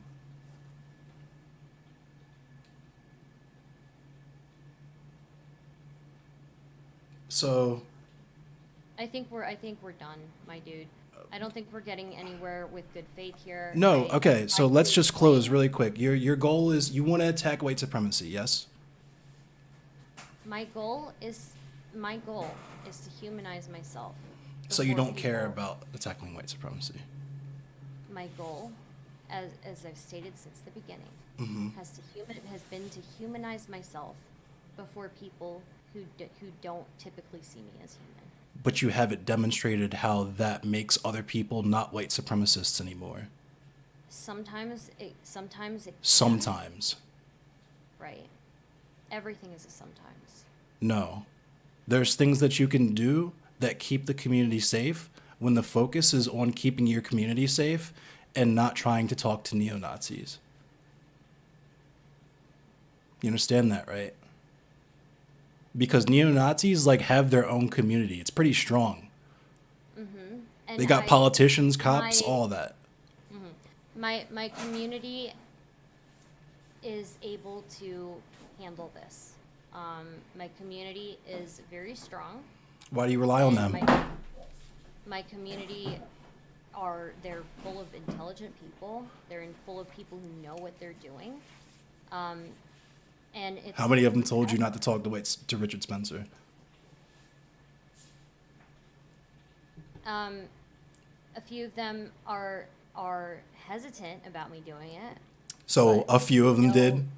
Because it's a dumb No, fucking they didn't- idea. they didn't tell me not to. They told me that they're apprehensive about it.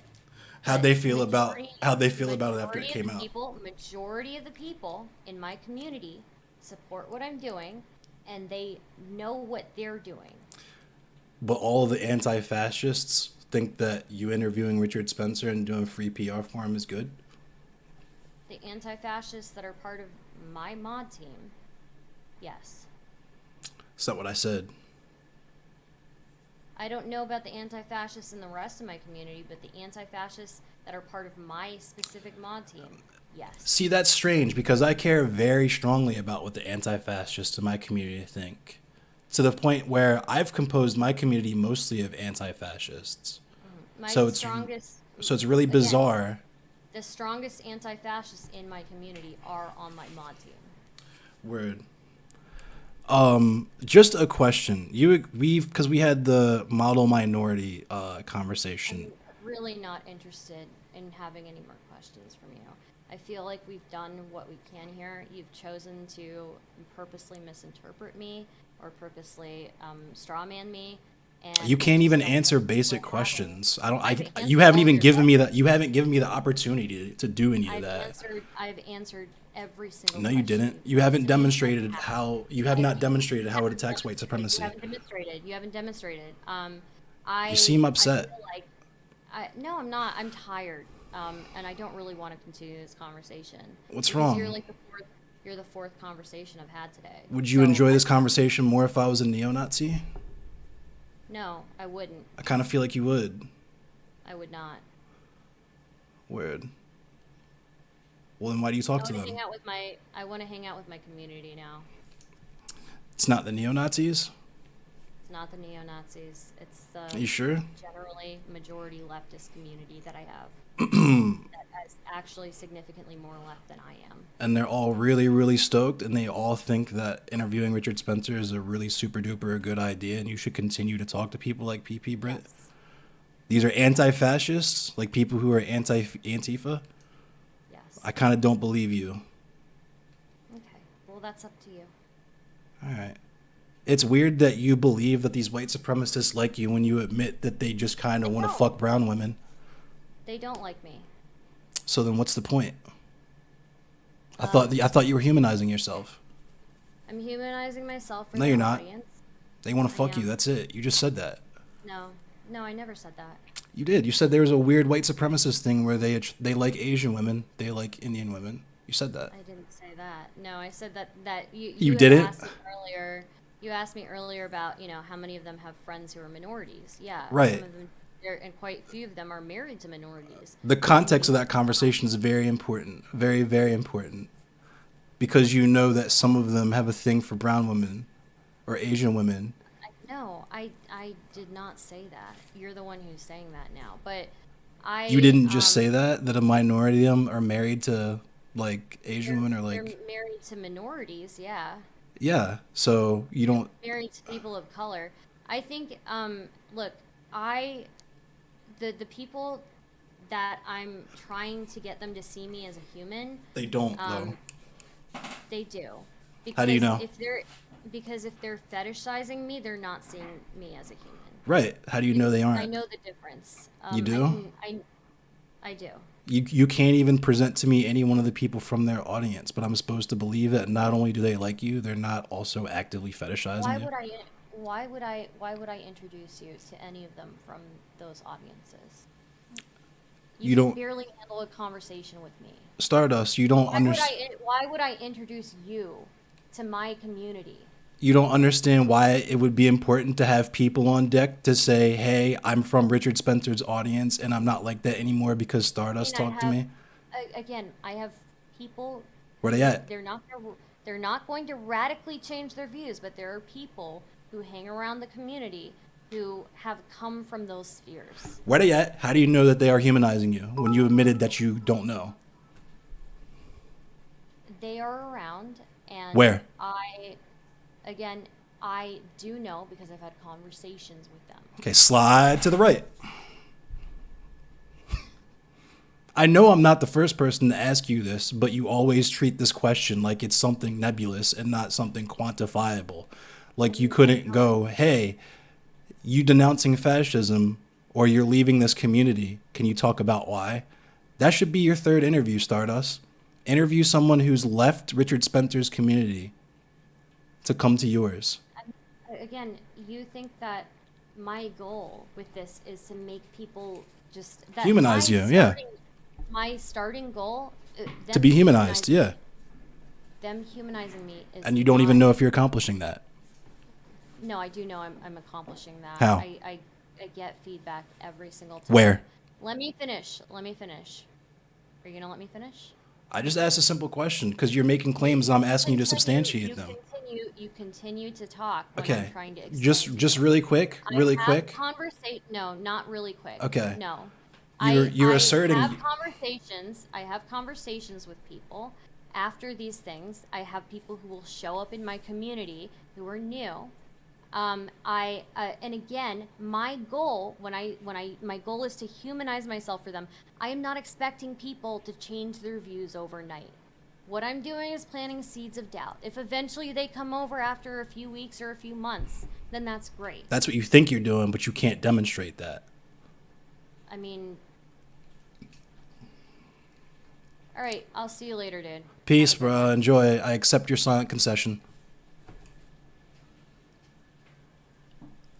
She was mad as fuck. Oh, well, I mean, it is what it is. Like, I feel like that would be a fairly simple request. Like, especially considering how often I know she gets asked that question, to just whip out screenshots, like, boom, here they are. But, like, you can just admit that This is you. a process that takes years. I mean, she did this a month ago, What's the correct? process? What is the process? De-radicalization. De-radicalization. Okay, walk me through the process. Okay. Well, first, you have to demonstrate that there is a path out, right?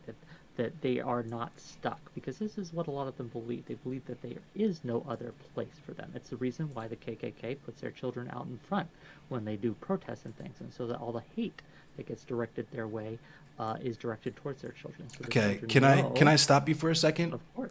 Okay, what is the thing stopping them? Like, because this talking point gets brought out, and I Mhm. genuinely don't understand how handing these people a microphone when they haven't even demonstrated that they're interested in not being neo-Nazis anymore is de-radicalizing them. It's showing that you are willing to engage with them on a human level. And that is really all certain people need. Like, Okay, it's not a lot. that's what black people need from white supremacists, friend.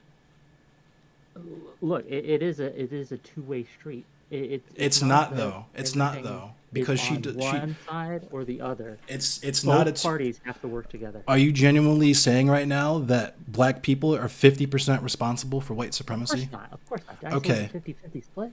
Do I say they're responsible for white Okay, supremacy at you all? just said At it was a give all? and take. Not at You all. just said it was 50-50 and The Star just. process of de-radicalization is a give and take, yes. Okay, so then where's their give? Cuz I asked Stardust the same question and she didn't answer it. The give that they have to do is they do have to eventually denounce their beliefs, but they don't have to. Eventually. Yeah, So, it's unrealistic to ask someone to do it all at once. It's a step-by-step okay, process, and the process is a years long. And we have experts on this, right? friend. Like, Okay. I am not an expert on this, but I know people. I've seen this process work.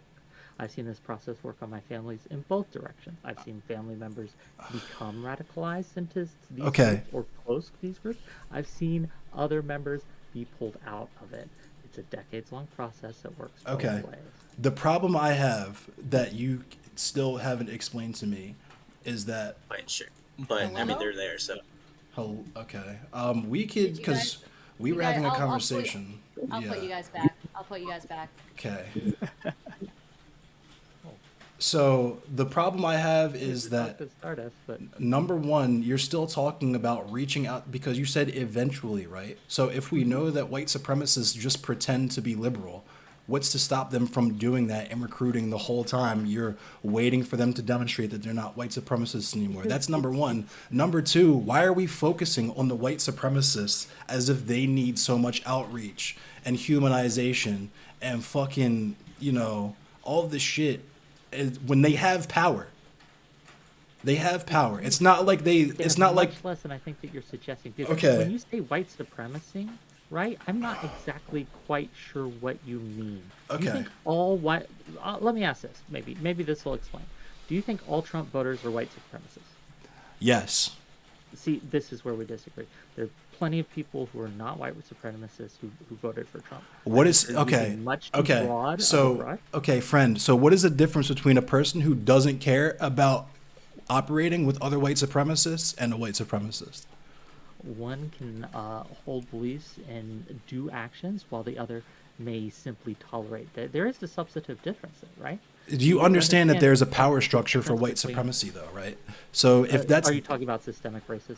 yes, Then yes, systemic racism does exist. okay, But so the cure to systemic racism isn't dealing with individual people or individual actors. Much like the quote, I believe it was by Malcolm X, who said you can replace the entire NYPD with angels from heaven, and in 2 weeks they would go back to beating up black people, because it acknowledges that the system is the problem, not the actors within the system. So agreed. when we talk about things like going after individual white supremacists or tackling individual actors within the system, that's beside the point.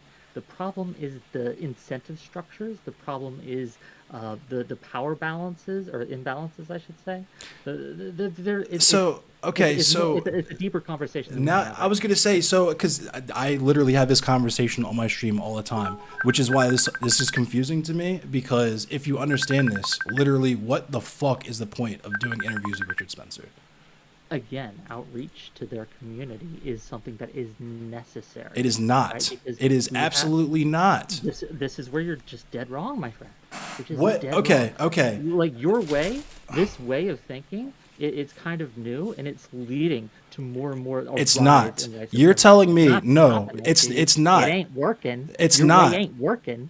It's worked Do pretty you think it fucking is? Do you good, think it's working? Do you think we're getting more or less racist as a nation?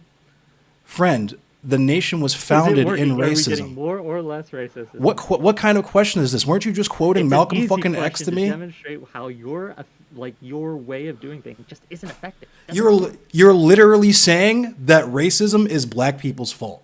Of course not. Of course not. Then what is this? What is this thing you're asserting right Saying now? that what you specifically are doing. Let's not, because you aren't all black people, right? You're just one black Okay? So person, you tell right? me Is that one correct? pro Or one. are you speaking for all black people, or are you I'm speaking for I'm yourself? not I'm not speaking for anyone. I'm speaking for You're speaking for myself, yourself. and I'm Then that's asking who I'm you. addressing. No, I'm asking you to demonstrate to me what organizations, what pro-black organizations. Where we're talking about Black Panthers, we're talking about BGF, whatever. Oh, Black Panthers and things like that. I don't know about the current iteration You're of telling me the that they let violence the of the civil Klan rights come. movement. You're telling me they let Klansmen come talk at their rallies. That's what you're telling me. Okay. Of course not. So what the But I fuck am is the saying point of letting them that speak? the violence of the civil rights movement in the 1960s, and we can demonstrate this. I can send you some studies, peer-reviewed studies. by Don't do experts this to in the me, field. dog. I understand. I need you to wanna deal understand. with the experts, right? Like, that's No, fine. what the fuck But are you talking about? I literally am an expert. I am one generation away from 3 fucking straight generations of slavery. You're talking to me about this shit in a patronizing manner, like I haven't done this research. When you cannot explain to me how talking to white supremacists on Twitch is outreach to white supremacists. There is none so blind as those who will not see, and I think this is what you are, right? Because How am I blind? You can't show me. You're not showing me what I'm supposed to be because you are seeing. refusing to see. You're not showing me what I'm supposed to be seeing. I asked, where are the people who have converted? Where are the people Sure, Stardust has I done can outreach name, I to? can name I can't speak Okay. for Stardust. Where they but I at? can Where they speak at for then? myself, right? Please, I so can, okay, so then my solve this family members, right? problem. I can name them to you. Clyde Disney. There's a few others. Naming them. Clyde Disney. Since you're probably on stream now, I shouldn't name names, but I will DM them to you. I don't want to dox people, right? So these are all people that That I Stardust know. from Richard Spencer's For me, audience. no. I'm talking about people who have used similar tactics to Stardust outreach. It's not similar tactics. Why do you think that talking to people you personally know in real life is the same as inviting them to speak in front of your entire audience? The same. It's not the same. So why are you treating it like it is? But the process is similar. enough. It's not. You're literally just giving them an opportunity to Of recruit. course not. Of course not. You're giving them There is- opportunities to I recruit. will give you this. There are risks to talking. So to why people do with it? different ideas, Why do it in- because the risks of not talking to them are far greater. Because the You do realize, hold on, stop. let me Wait a minute. finish. You know what? Wait a minute. Wait, stop. Conversation does No, not stop. You're not, nah, I'm muting you. I'm muting you. We're hearing it. No, I'm deafening you because I need you to understand. You're Okay. Literally Can you hear reclining. me now? Can you hear me now? Okay. I need you to fucking understand something, okay?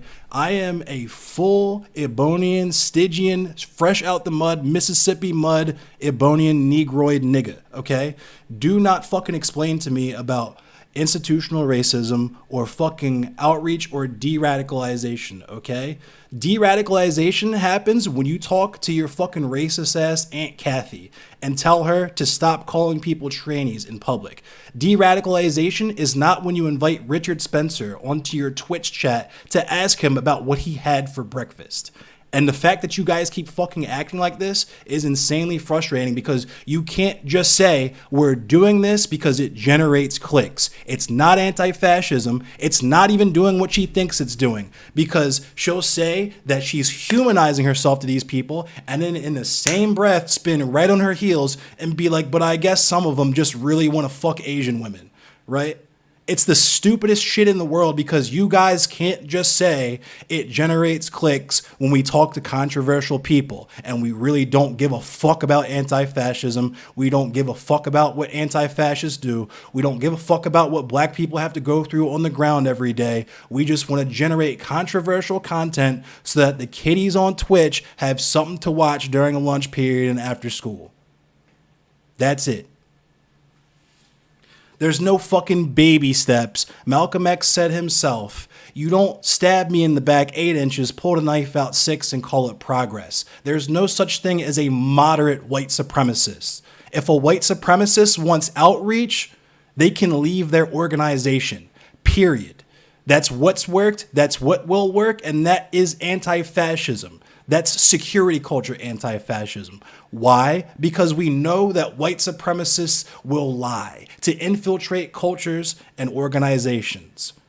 How do we know this? Because they told us this. Not only did they tell us this, even if they didn't, their entire fucking ideology is based on a lie. So why we would engage them or talk to them on good faith, like the reason the person is an accidental white supremacist is because they haven't watched the right episode of fucking Sesame Street, is the most brain dead and self-aggrandizing shit I have ever heard, just because you can't admit that you're starved for fucking attention and you don't care whether it's negative or positive. So you talk to these people because it stirs up the fucking hornet's nest and you would rather deal with getting hate raids from groypers than accepting even the fucking tiniest crumb of criticism from people who are in your own community and will never reject you. Because that's the thing I wanted to say to Stardust that I didn't get a chance to, is that us, as in niggas, trans people, queer people, whatever, we will never make her choose.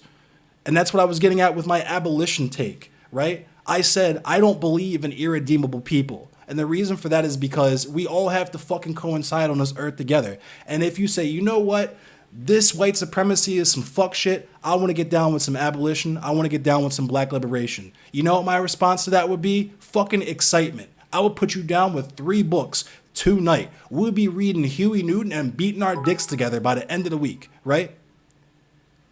But that's a step. That there is a step. That's a step that they have to take.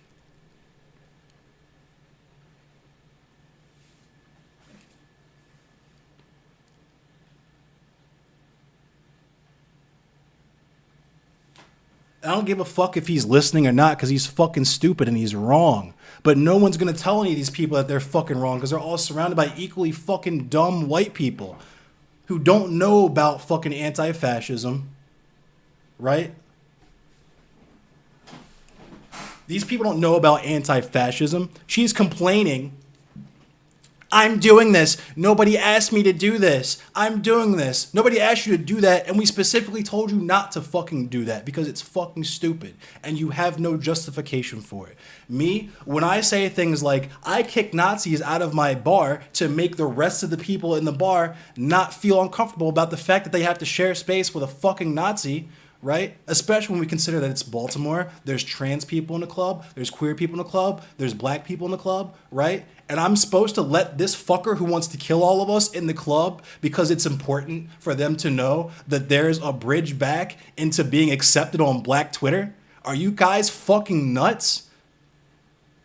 Are you guys literally fucking insane? Actually, you know what? I know what it is. It's not that you're insane. It's that you're white and fucking infected with white, Western, fucking American ideology to the point where you genuinely believe that white supremacists can be good people. You genuinely believe, you think, it sounds silly when you say it out loud, but you genuinely believe and have expressed in the past the sentiment that this person might be a little transphobic, but I've never seen them say or do anything fucked up in front of me, so as long as we just never talk about it, then they can be cool with me. That's genuinely how you guys operate, and you think you're doing anti-fascism because you interview Richard Spencer, and you think that's part of a slow process to fucking convert imaginary fucking audience members. Fuck out of here. We see what the audience members think. When I say, where are these converted people? What's the link between you making these people or thinking that these people like you and combating white supremacy? And there is none. It's performance. You might as well be fucking river dancing up here or shucking and jiving. It's performance. It's not anti-fascism. It's not combating white supremacy. It's not even humanizing you to them because you know they will pretend to like you just because they want to fuck you or that they think that you're just a funny character to entertain in their chat.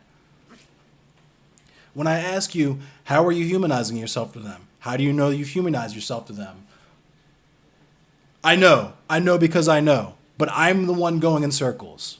You understand how fucking silly this conversation is?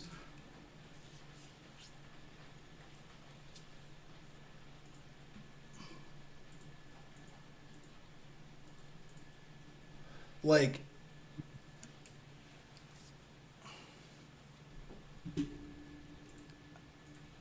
it's just like,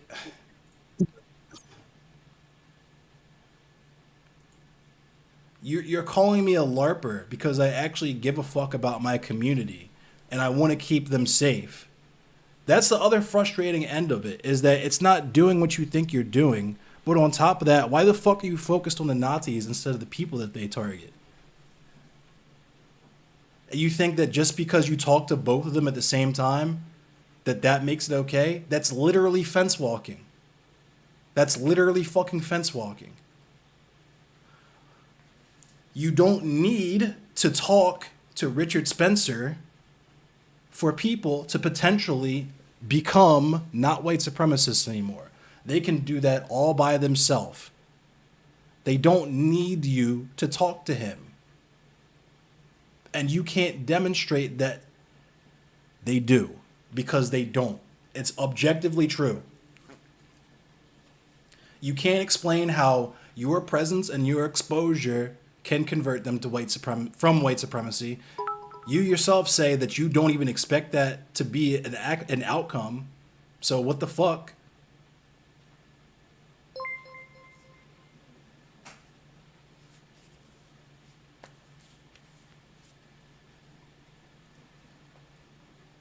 It's just the stupidest, like, and it's, oh my God. Oh my God. I don't know what I'm talking about, but she doesn't even know what the audience makeup is of Richard Spencer's fucking audience. It's the most unhinged, fucking deranged, fucking narcissistic shit. You're like, I'm going to talk to these Nazis, and when people call me out on it, I'm going to say it's because anti-white supremacy. And then when the minorities ask me what's white supremacist, what's anti-white supremacy about it, I'm going to get mad and say that they're engaging me in bad faith.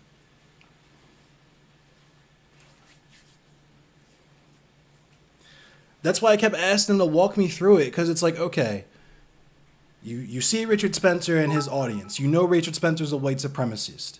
You apparently are unsure as to the quantity of white supremacists in his audience, which is red flag number fucking one, when you can't even tell me if you know whether or not Richard Spencer's audience is mostly white supremacist. That's number one.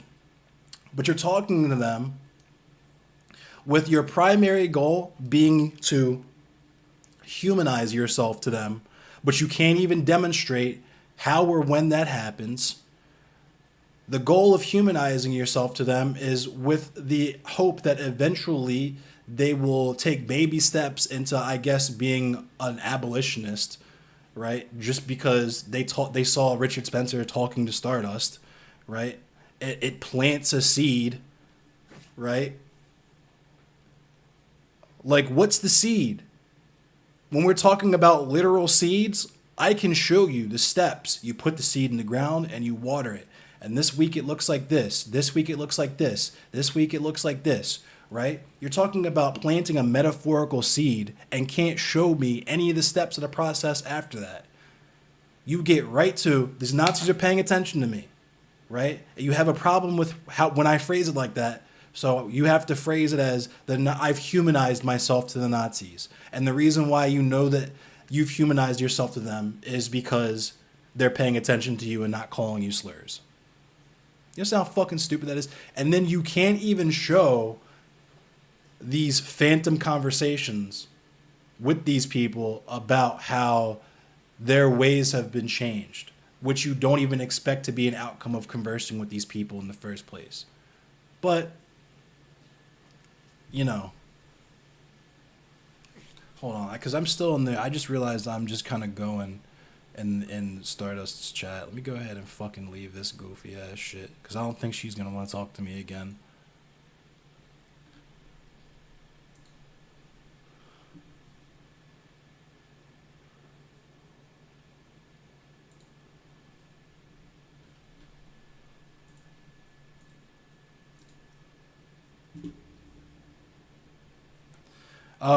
Sorry, I've been going. I haven't been looking at chat. Yo, thank you for the stars. Thanks for the follows, everyone.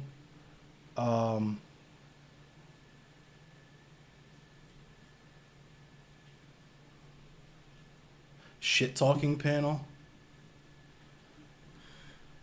Fuck it, let's do it. It's not like I can be like, nah, let's not do that. I mean, I literally just spent the last like hour and a half talking to Stardust, going in circles about how she's humanizing herself as neo-Nazis because she said so, and that will eventually somehow end white supremacy. I am in my chat. What do we do with white supremacists? Okay, so I realize that a lot of people are here now and are going to want to know what we do with white supremacists, and what we do with them is nothing.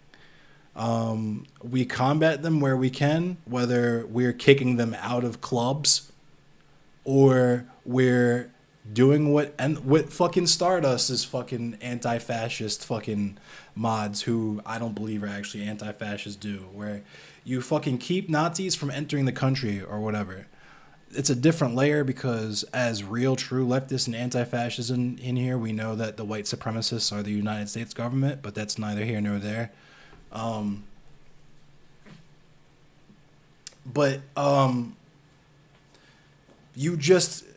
You silence them. That is how you fight fascism. You silence them. You make them know that way of life and that lifestyle is unacceptable. It's unacceptable.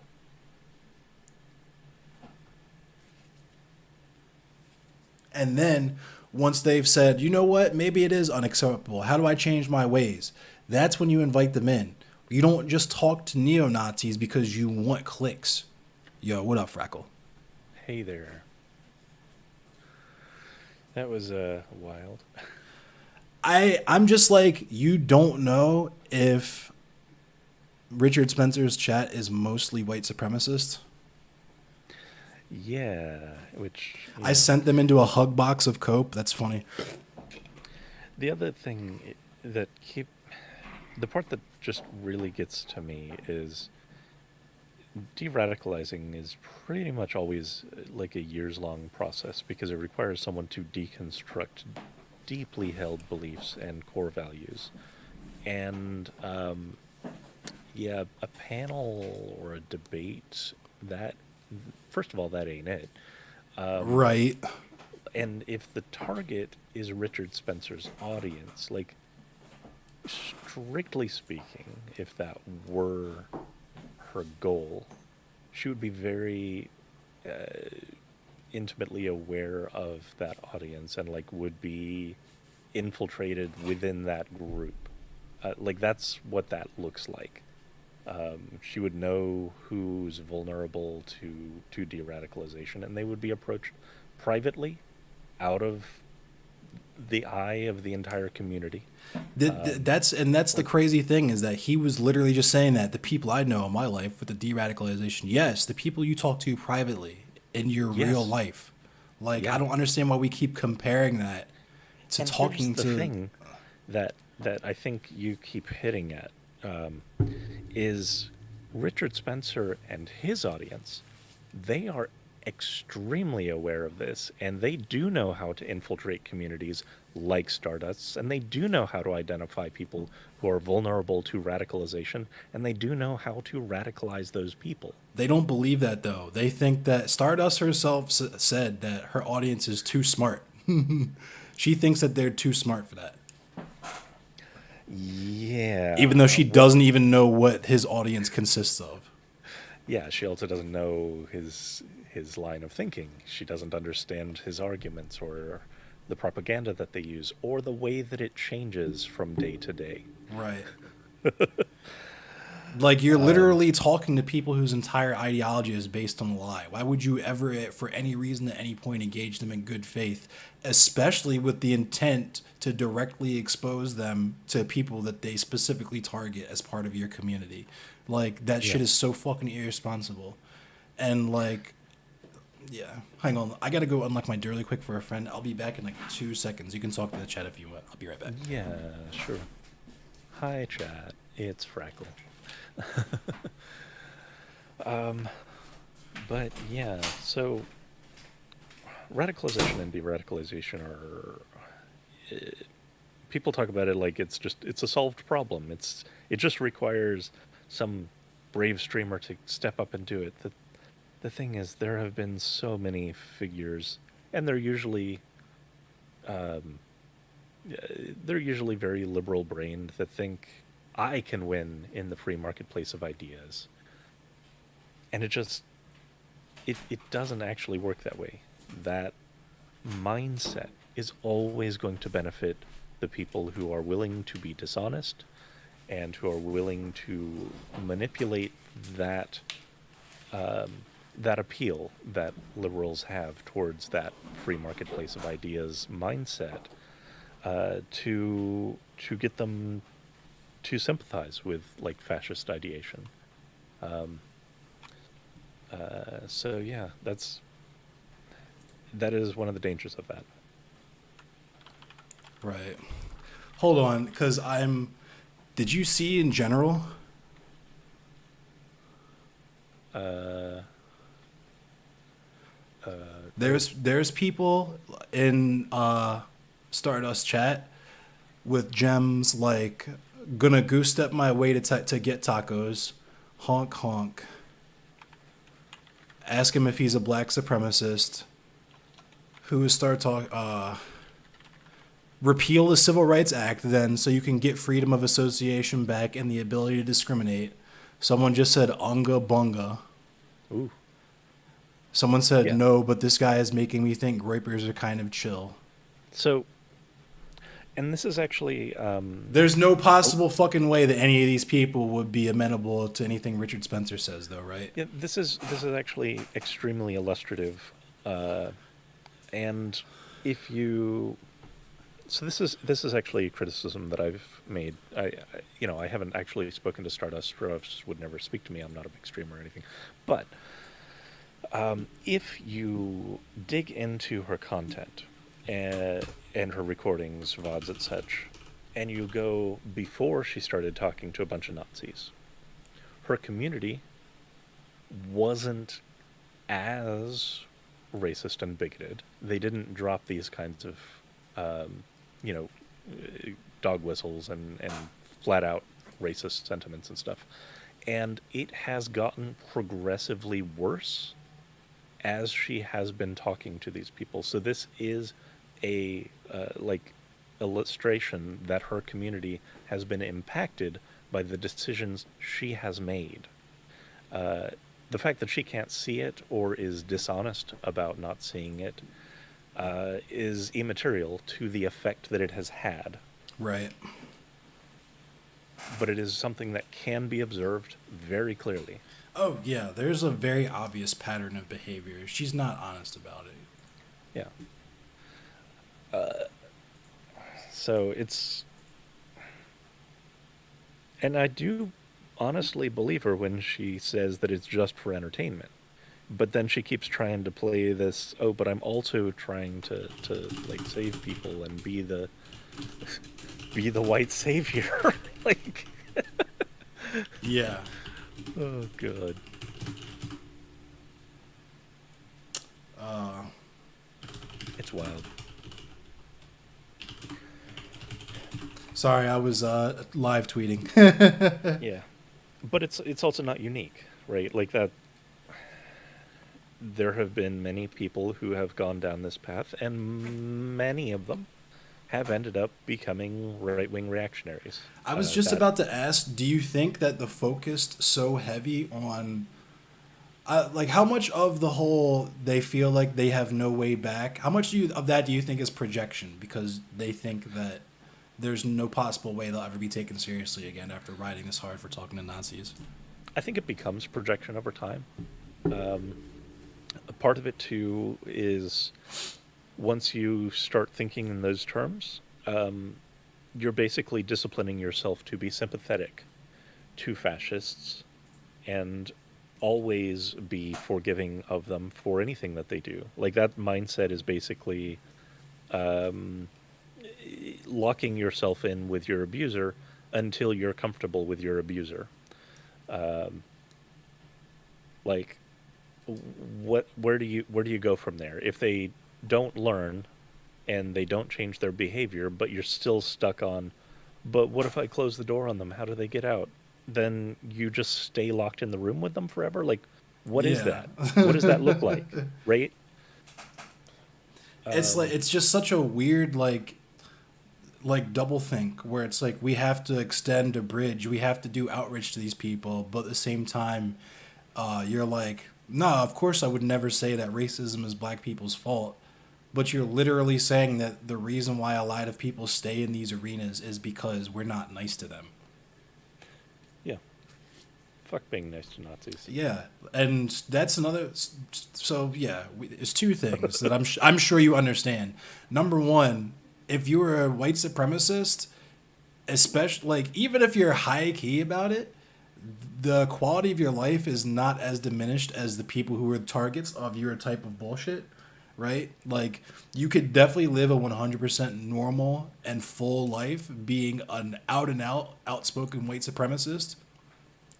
The same is not true for black people who live under constant white supremacy, but that leads me to my next point, which is that if anti-fascism is the actual goal, then it kind of seems like you would want to focus more on the marginalized communities that you're claiming that you advocate for to make sure that their needs are met and that they're comfortable. Like it's kind of telling to me when you're like, and this was the weirdest, and I hit her with this, and I could tell this when she started to get mad. It was like, it's weird as fuck to me, fam. And maybe this is just because I'm a boomer, but like, if I popped onto the scene, and none of the like, none of the, how can I put this? None of the like minorities, none of the trans people, none of the black people, none of the whatever, none of those people fucked with me, but like the white supremacists fuck with me, I would be alarmed. But she said it's not Yep. even like that. She has to fight to get into those communities, which just begs the question as to like, Why are you doing right? that? Why would you fight to be in a community of neo Nazis if the amount of effort is the same to get in the community of marginalized people and the community of neo Nazis? Why put the effort in to be with the neo Nazis? And I mean, we know the answer to that. It's clicks, and you Yeah. know, cash is king. But I also don't believe her there for a minute because I've observed how those groups operate. They will take any microphone that is put in front of them, especially if they Hail think that Sepultura. it's someone who's unprepared to talk to them. Exactly. There's no hesitation.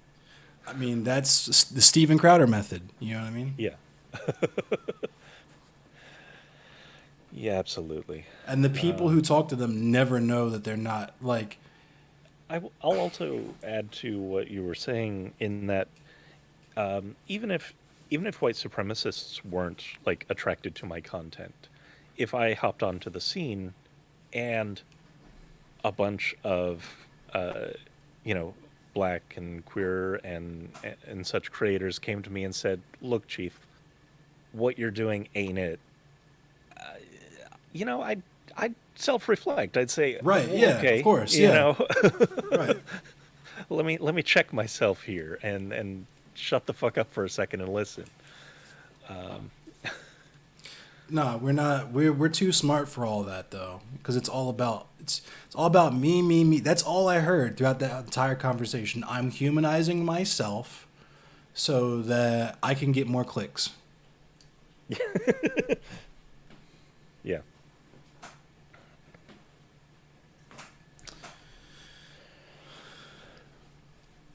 Yeah, And that that's was not to say that every bit of criticism is valid, but if you hear the same thing from multiple people and they're all saying, "Look, you're really off base here.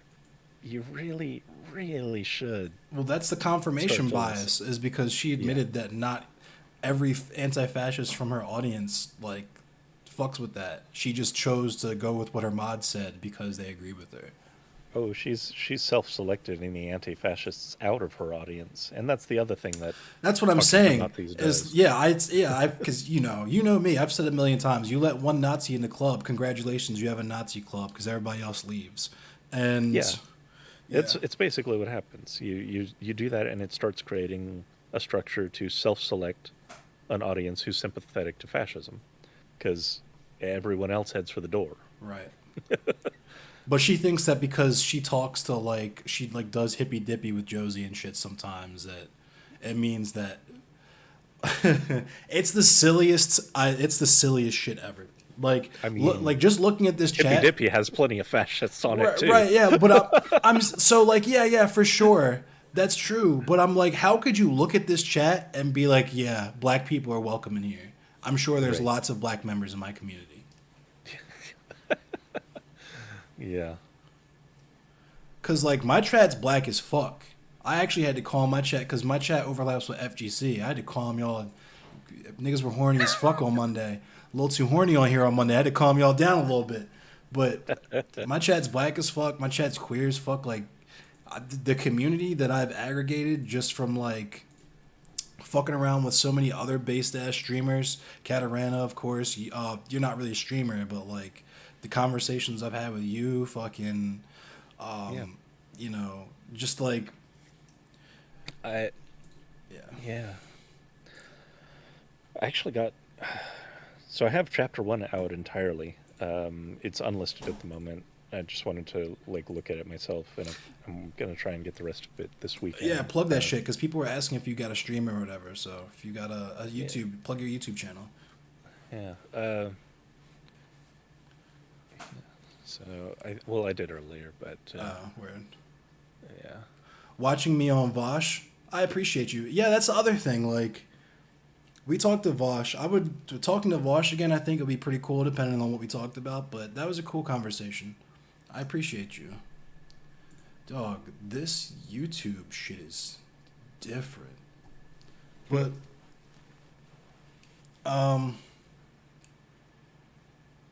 I was great on the panel. Thank you. I was really worried. I was like, because I was on there with like Carr and Aston's really dope, and of course Paradigm is like one of the fucking dopest public speakers on this whole fucking platform. So it's like, I didn't feel out of my element because it was black as fuck, but at the same time, I felt like I was the underachiever on that panel. But it's all good. Vosh needs to be educated on black liberation. I agree. Honestly, whenever you all come together and talk about anything, I find it absolutely fascinating.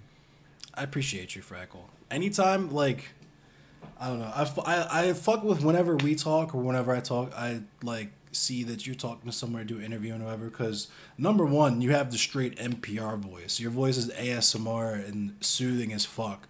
But all the shit that you say is always like, you just have this way of like saying exactly what the fuck I'm thinking. You know what I mean? But yeah. I'm actually reading chat now, so if, yeah. What's up? Shout out to Tegma. Shout out Paradigm. Tegma wife's name out your fucking mouth. Shout out to Toothbrush. Shout out to Greycraft. Hey, it's Greycraft.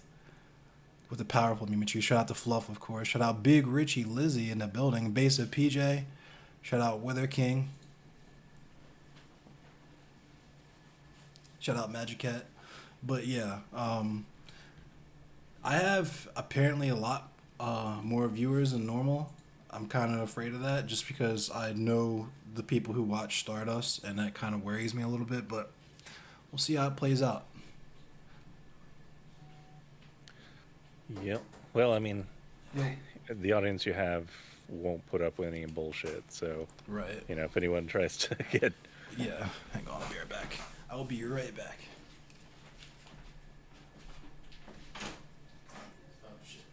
When you have an actual anti-fascist community, fash don't find themselves welcome, even when they're trying to be infiltrating around. That's really your voice. You wanna do it? They get shown the door real fast. I need to be dehydrated. That's exactly how I want you. Dehydrated and angry. Hydrated and angry.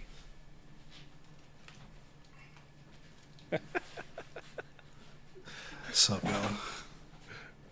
y'all? I'm laughing at that. Dehydrated and angry? Yeah. Yeah. Oh my Good god. stuff. Good stuff. The hydration save, yeah. I needed, yeah. It's warm in this room, so I'm in here dripping. But like, I was also just sweating because it's like.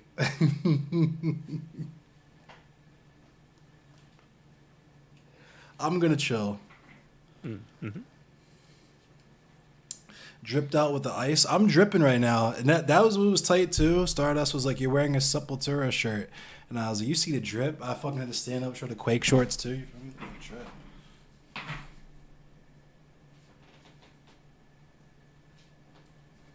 Niggas know. Sweating out that frustration, I truly was endless sweatitary. But yeah, that was one of the. I won't say that was one of the most frustrating conversations I've ever had, but what frustrates me about that only, it's hot in my room too.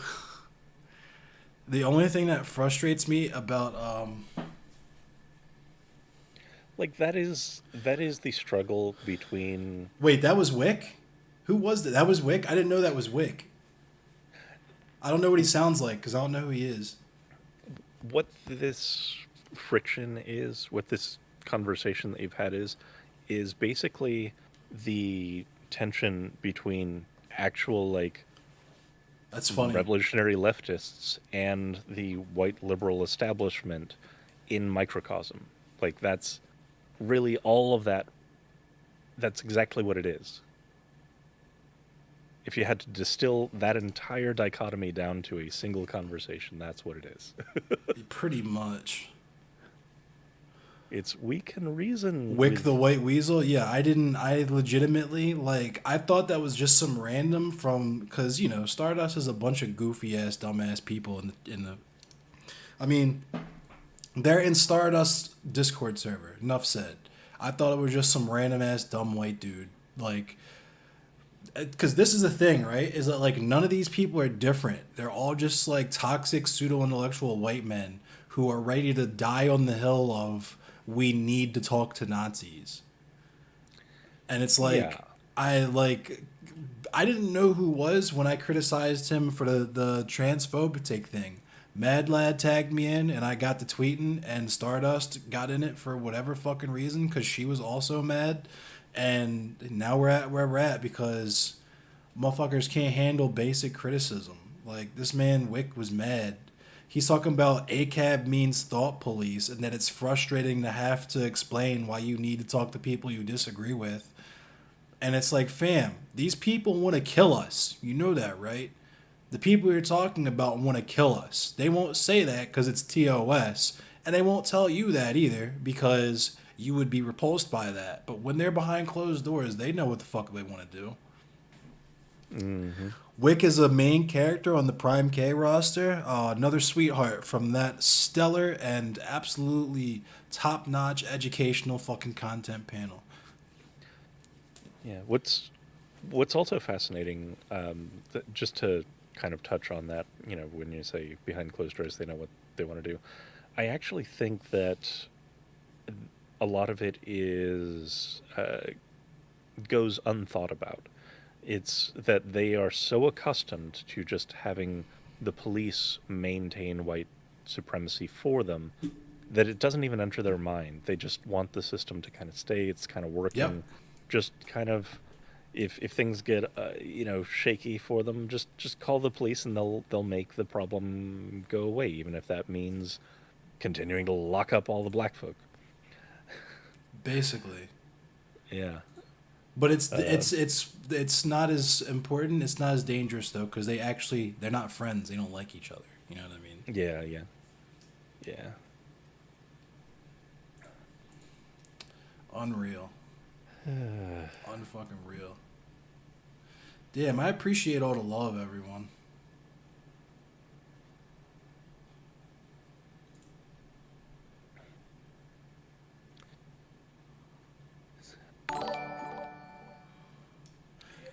Damn, yo, I'm sorry. Fett fucking absolutely ripped Stardust. Fett said, it's no wonder she wouldn't say Richard Spencer's audience is mostly white supremacists. She didn't want to alienate her own chatters by calling them out like that. God damn. It's actually true, though.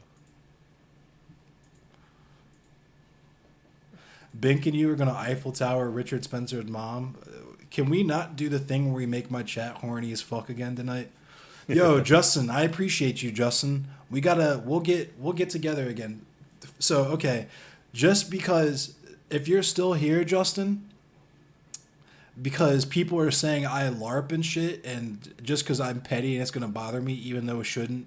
If you're still here, Justin, can you please tell people that I worked security at Autobar, and that was actually really nice, really cool. I helped you out, but. Yeah, this is the thing. Like, so when we talk about, and for the people who were, because I'm sure there's still people curious, or at least there was one. I think was it John Asuriel, who I kind of briefly answered it before, but I didn't really get into depth about it. You think you saw me on 90 Day Fiance? Oh, okay. So anyway, I didn't really get into depth about it. Like, obviously, you do exactly what they tell you.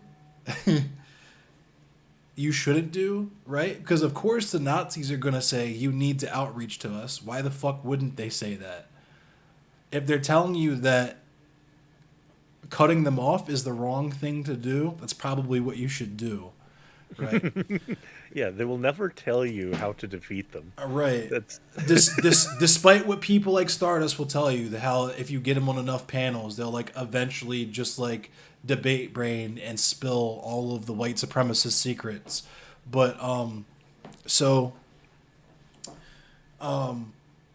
my experience in anti-fascism as a principle, and how I've applied it both professionally and in my personal life, is through,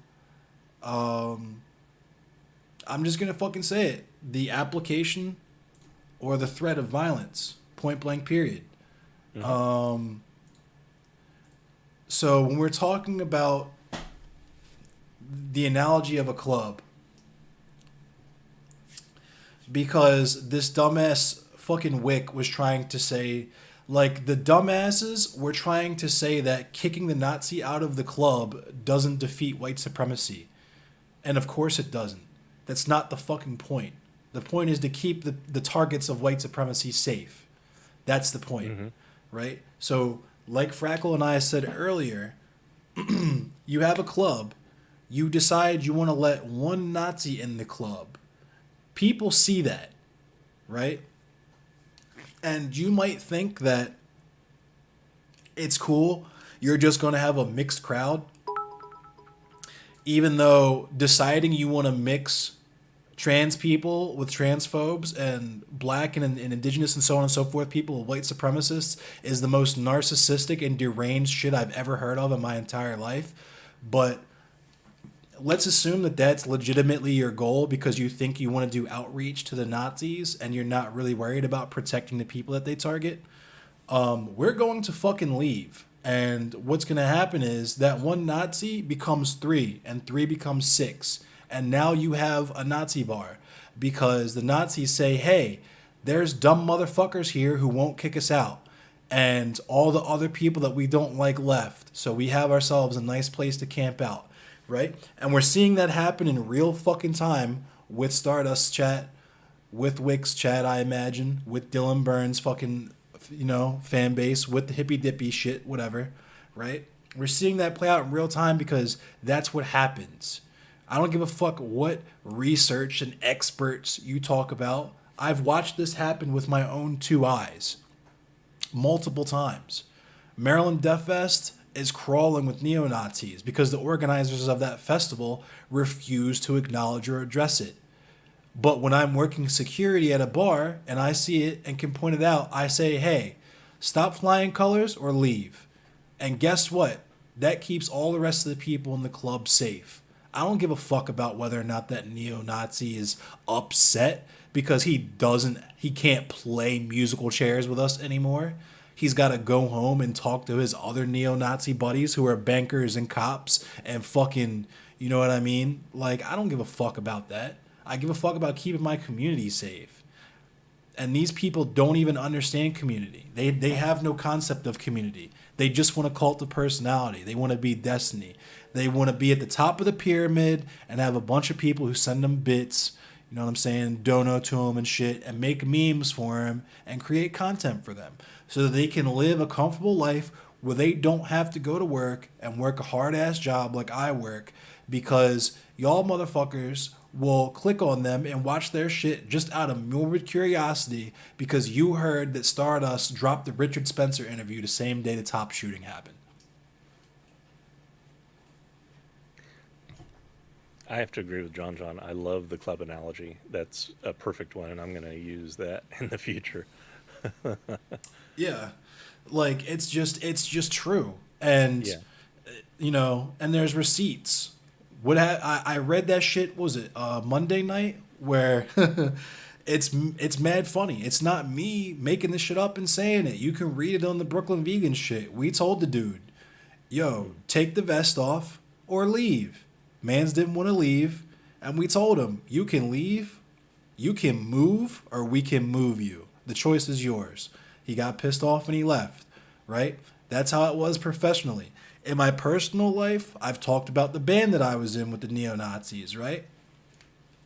I said, look, this is Baltimore fucking city. Y'all gotta go, right? What happened? I beat the shit out of dude on North Ave, and he left and never came back. His bandmates thought they wanted to intervene and do some shit. They caught some too. They left. We haven't seen hide nor hair of those folk in almost 8 fucking years now. We haven't heard of that specific type of ilk, the Wolves of Vinland, because make no mistake, and this was the dumbass non-point that Wick was trying to gotcha me with, where there's more white supremacists, and it's like, my nigga, the country itself is literally rooted in white supremacy. Of course there's going to be more white supremacists. You're literally trying to make the argument that my way doesn't work when my way is literally protect people who are targets of fascism. Yeah. If anything, your way doesn't work because fascists have had power. And I don't just mean like implied power like liberals talk about when they talk about this shit. I mean like state coup power, as in the only coup d'etat that's happened on American United States soil happened in Wilmington, North Carolina, because they overthrew the government because they wanted to make sure a white supremacist stayed in power. That sound familiar? Anybody hear of anything like similar to that happening? And anything, any recent events, any recent memory, right? So it's really fucking bizarre to me when you tell me that the only way to defeat those people is to let them cook. The only way to make them stop doing that shit is to let them keep doing it with no consequences whatsoever. Yeah. It has to be across society. It has to be socially untenable to continue to be a white supremacist for white supremacists to, like, broadly shake loose of those beliefs, even if it's just not acting on or espousing them. Like, are you ever going to be able to completely get rid of everyone who holds racist sentiment? No. But you can make it so that they can't talk about it. You Right. can make it so they can't act on it.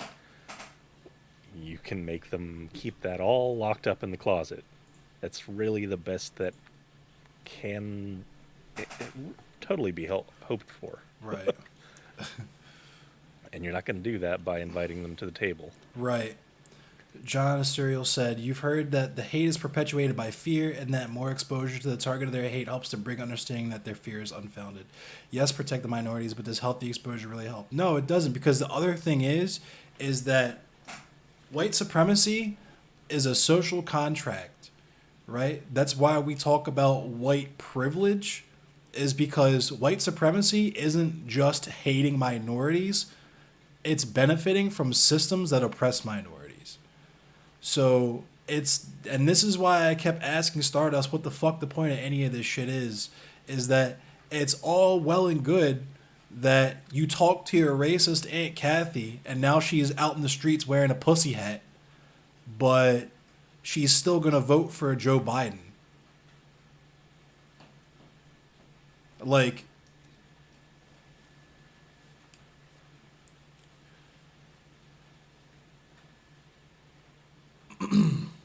To the bar was Kinda to Sidebar. expand to that. I also did security at Sidebar, so that's a funny coincidence. But kinda, white supremacy is Injustice 1 Superman and people trying to act like we can just talk to them and they'll play a different character. Yeah, that's what these people sound like. Imagine you're playing MVC2 and this person picks Sentinel and they're just whipping your ass. I mean, absolutely detonating your cheeks with Sentinel. And you're like, fuck it, I don't want to play this game anymore. And they tell you, hey, how will I pick a different character if you don't keep playing with me? Just play with me a few more games and eventually I'll pick a different character. That's how fucking silly you sound and look. the thing with, like, exposure is that is talking more about the systemic spread of white supremacy. It's not talking about individuals. So that has to be done at more of like a policy basis. Like if you're talking about desegregating communities and schools and things of that nature, that's what Love that you too, exposure Justin. is. It's at a impressionable age, actually having children interacting with people who look different or even believe different things than they do, and having that be part of their growing up experience. It's not talking about Richard Spencer's fans suddenly interacting with a black person. From at that point in their time in their life, they're looking at that black person as a target to harass and nothing else. Yes. Like This is what frustrates me about the hippy dippy thing too. Is like, cool. Your argument is that we have these conservatives, these transphobes, blah blah blah blah, on here because they're psychotic and R-worded, and we're all just poking fun at them and making fun of them. And it's like, how do you not conceive of the fact that they're watching you with the same exact mindset? Look at this degenerate. Look at this mentally ill person that thinks men can be women, right? Like, how do you not understand that kind of like weird shit? Like, I just don't get it. Also, just for the sake of further reading, Jonah, if you're very interested, I strongly recommend reading The Color of Law by Richard Rothstein or looking at his lectures on that on YouTube, that talks a lot about the various policies, even well after the civil rights marches and stuff, that have continued to perpetuate actual policies of segregation in the United States, and I'm sure it happens elsewhere. Right.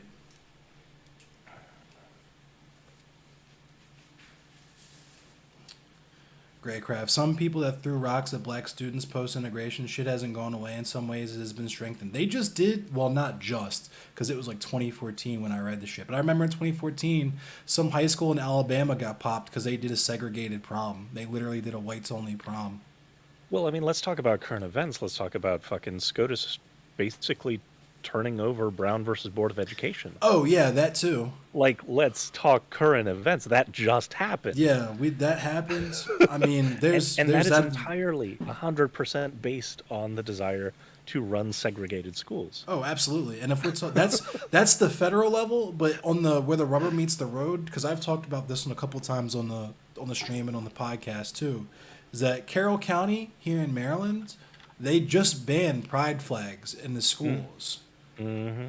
And the reason for that is the liberals will tell you that they banned pride flags because they banned all flags that aren't the Maryland, Carroll County, or United States flag because they want it to be apolitical, right? But the real reason that they banned the pride flag is because the conservatives and the Klansmen in that area, yes, that is KKK territory, they were mad that the Confederate flag got banned like 4 years before that.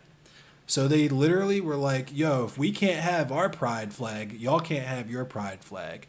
And the liberals, because you scratch a liberal and the fascist bleeds, they were like, this is a good compromise. Yes, we're just going to ban all flags.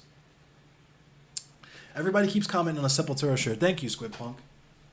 It's schizophrenia too. Probably my favorite Sepultura album. Flags are really interesting to me because of how deep they run as symbols, and Right. the fact that a lot of people don't quite understand that it's not about like the actual act of flying a strip of cloth. It's about actually making a stand about the things that you support or are against. Right. You should make subjective decisions about what sorts of banners you're willing to fly, and there's nothing wrong with expressing bias there. You should. It needs to be done, Squid Punk. Yeah, I feel it. I have the Baltimore County flag behind me, and the like just the history of that flag to me is based the fact that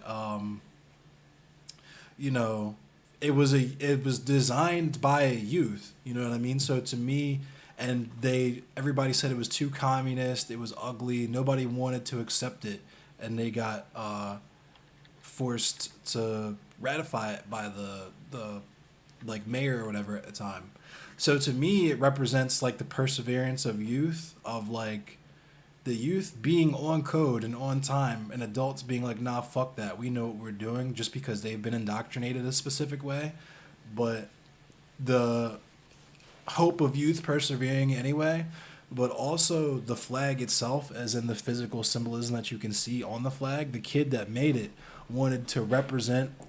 So for anyone who doesn't know any history about the Maryland flag, it actually has history rooted in the Confederacy. The cross part of it's got the checker and the crossland crosses, and the crossland crosses represented the Crossland families, like the Calvert families, who were slave owners who fought on behalf of the Confederacy. So this flag is basically the Maryland flag. The Baltimore County flag has the checkers, who represent the people who fought on the side of the Republic of the Union. The checker, and then it's got a gear, like a cog, for the industrialization of Maryland, because of how important Baltimore is relay with the B&O Railroad, and we had Bethlehem Steel here. One of the plants was here, and the B&O Railroad. This is content I'm working on right now. I'm writing an essay, a video essay for YouTube, but the B&O Railroad in America really established the black middle class in America. But it's got the plow because of the agriculture here in Maryland as well, or specifically in Baltimore County.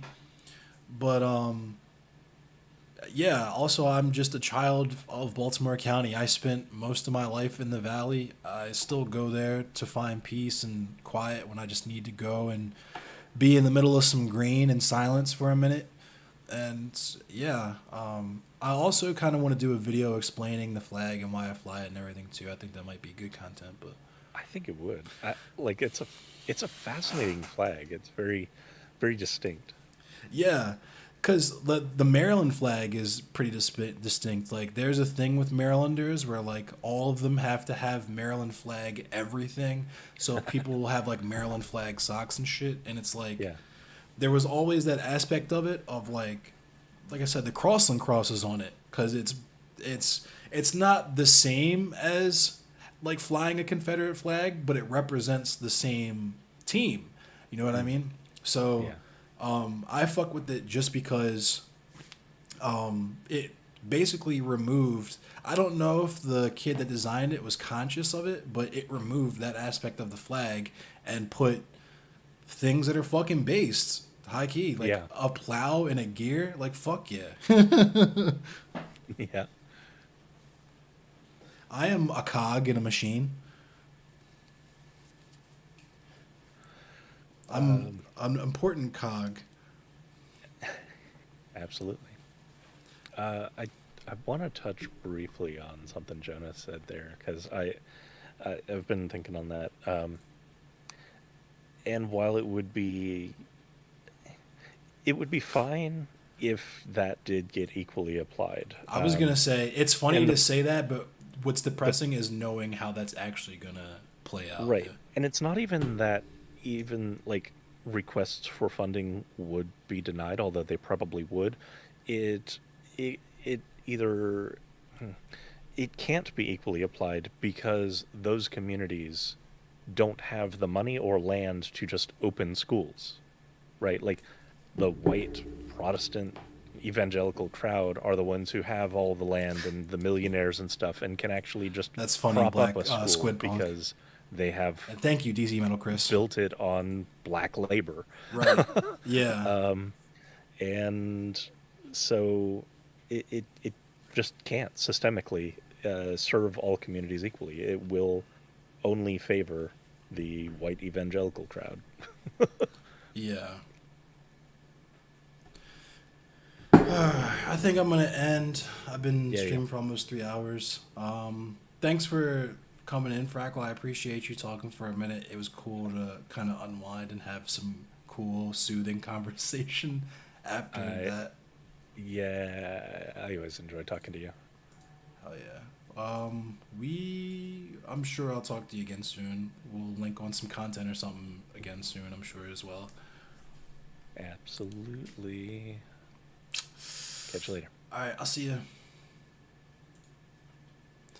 And once again, thank you for watching me, everyone. If you're unfamiliar with who I am Endless Cemetery, excuse me. I'm a black anarchist from Baltimore, Maryland. I talk about abolition, whether it's prison abolition, military industrial complex abolition, gender abolition. I just fuck with abolition. That's just kind of one of the main principles of my worldview, and that's one of the main things I talk about on this platform, along with, hating police, all of the usual angry black anarchist / communist stuff that you could imagine. I also play Hunt Showdown, Mortal Kombat 11, sometimes Dead by Daylight. Probably gonna cop Project Zomboid soon. As far as my community goes, as I mentioned in the conversation with Stardust, my community is meticulously curated. And when I say meticulously curated, I mean there's not a single person in my community that is kind of down with anti-fascism a little bit, but like, you know, nah, like everyone in this community is anti-fascist, period. Otherwise they wouldn't be here. And my community, everyone knows my community is established and designed first and foremost as a safe space for black people, black revolutionaries, and black revolutionary thought, and people who are sympathetic to that, because we all know as leftists, anarchists, communists, whatever way that black and indigenous people come up, that is good for literally everyone. Whenever we establish that the floor of human existence is not abject poverty, that means that everyone benefits, even white people, right? So that's what I got for y'all. I'm gonna figure out who I'm gonna raid into.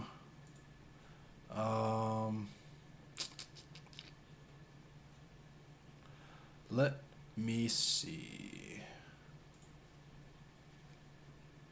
Raid into these nuts. Thank you, everyone.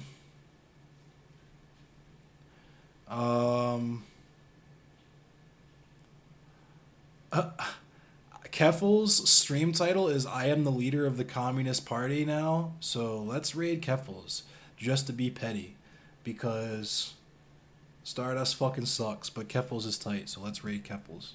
I fuck with y'all. I stream Monday, Wednesday, and Friday nights at 10 p.m. Eastern Standard Time, so if you want to come back and catch me here, that's when you can.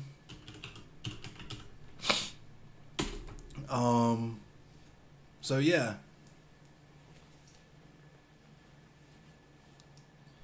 Peace out, y'all. Thanks for the love. I love y'all too. I wouldn't keep doing this shit probably if not for y'all. So I'll catch y'all later.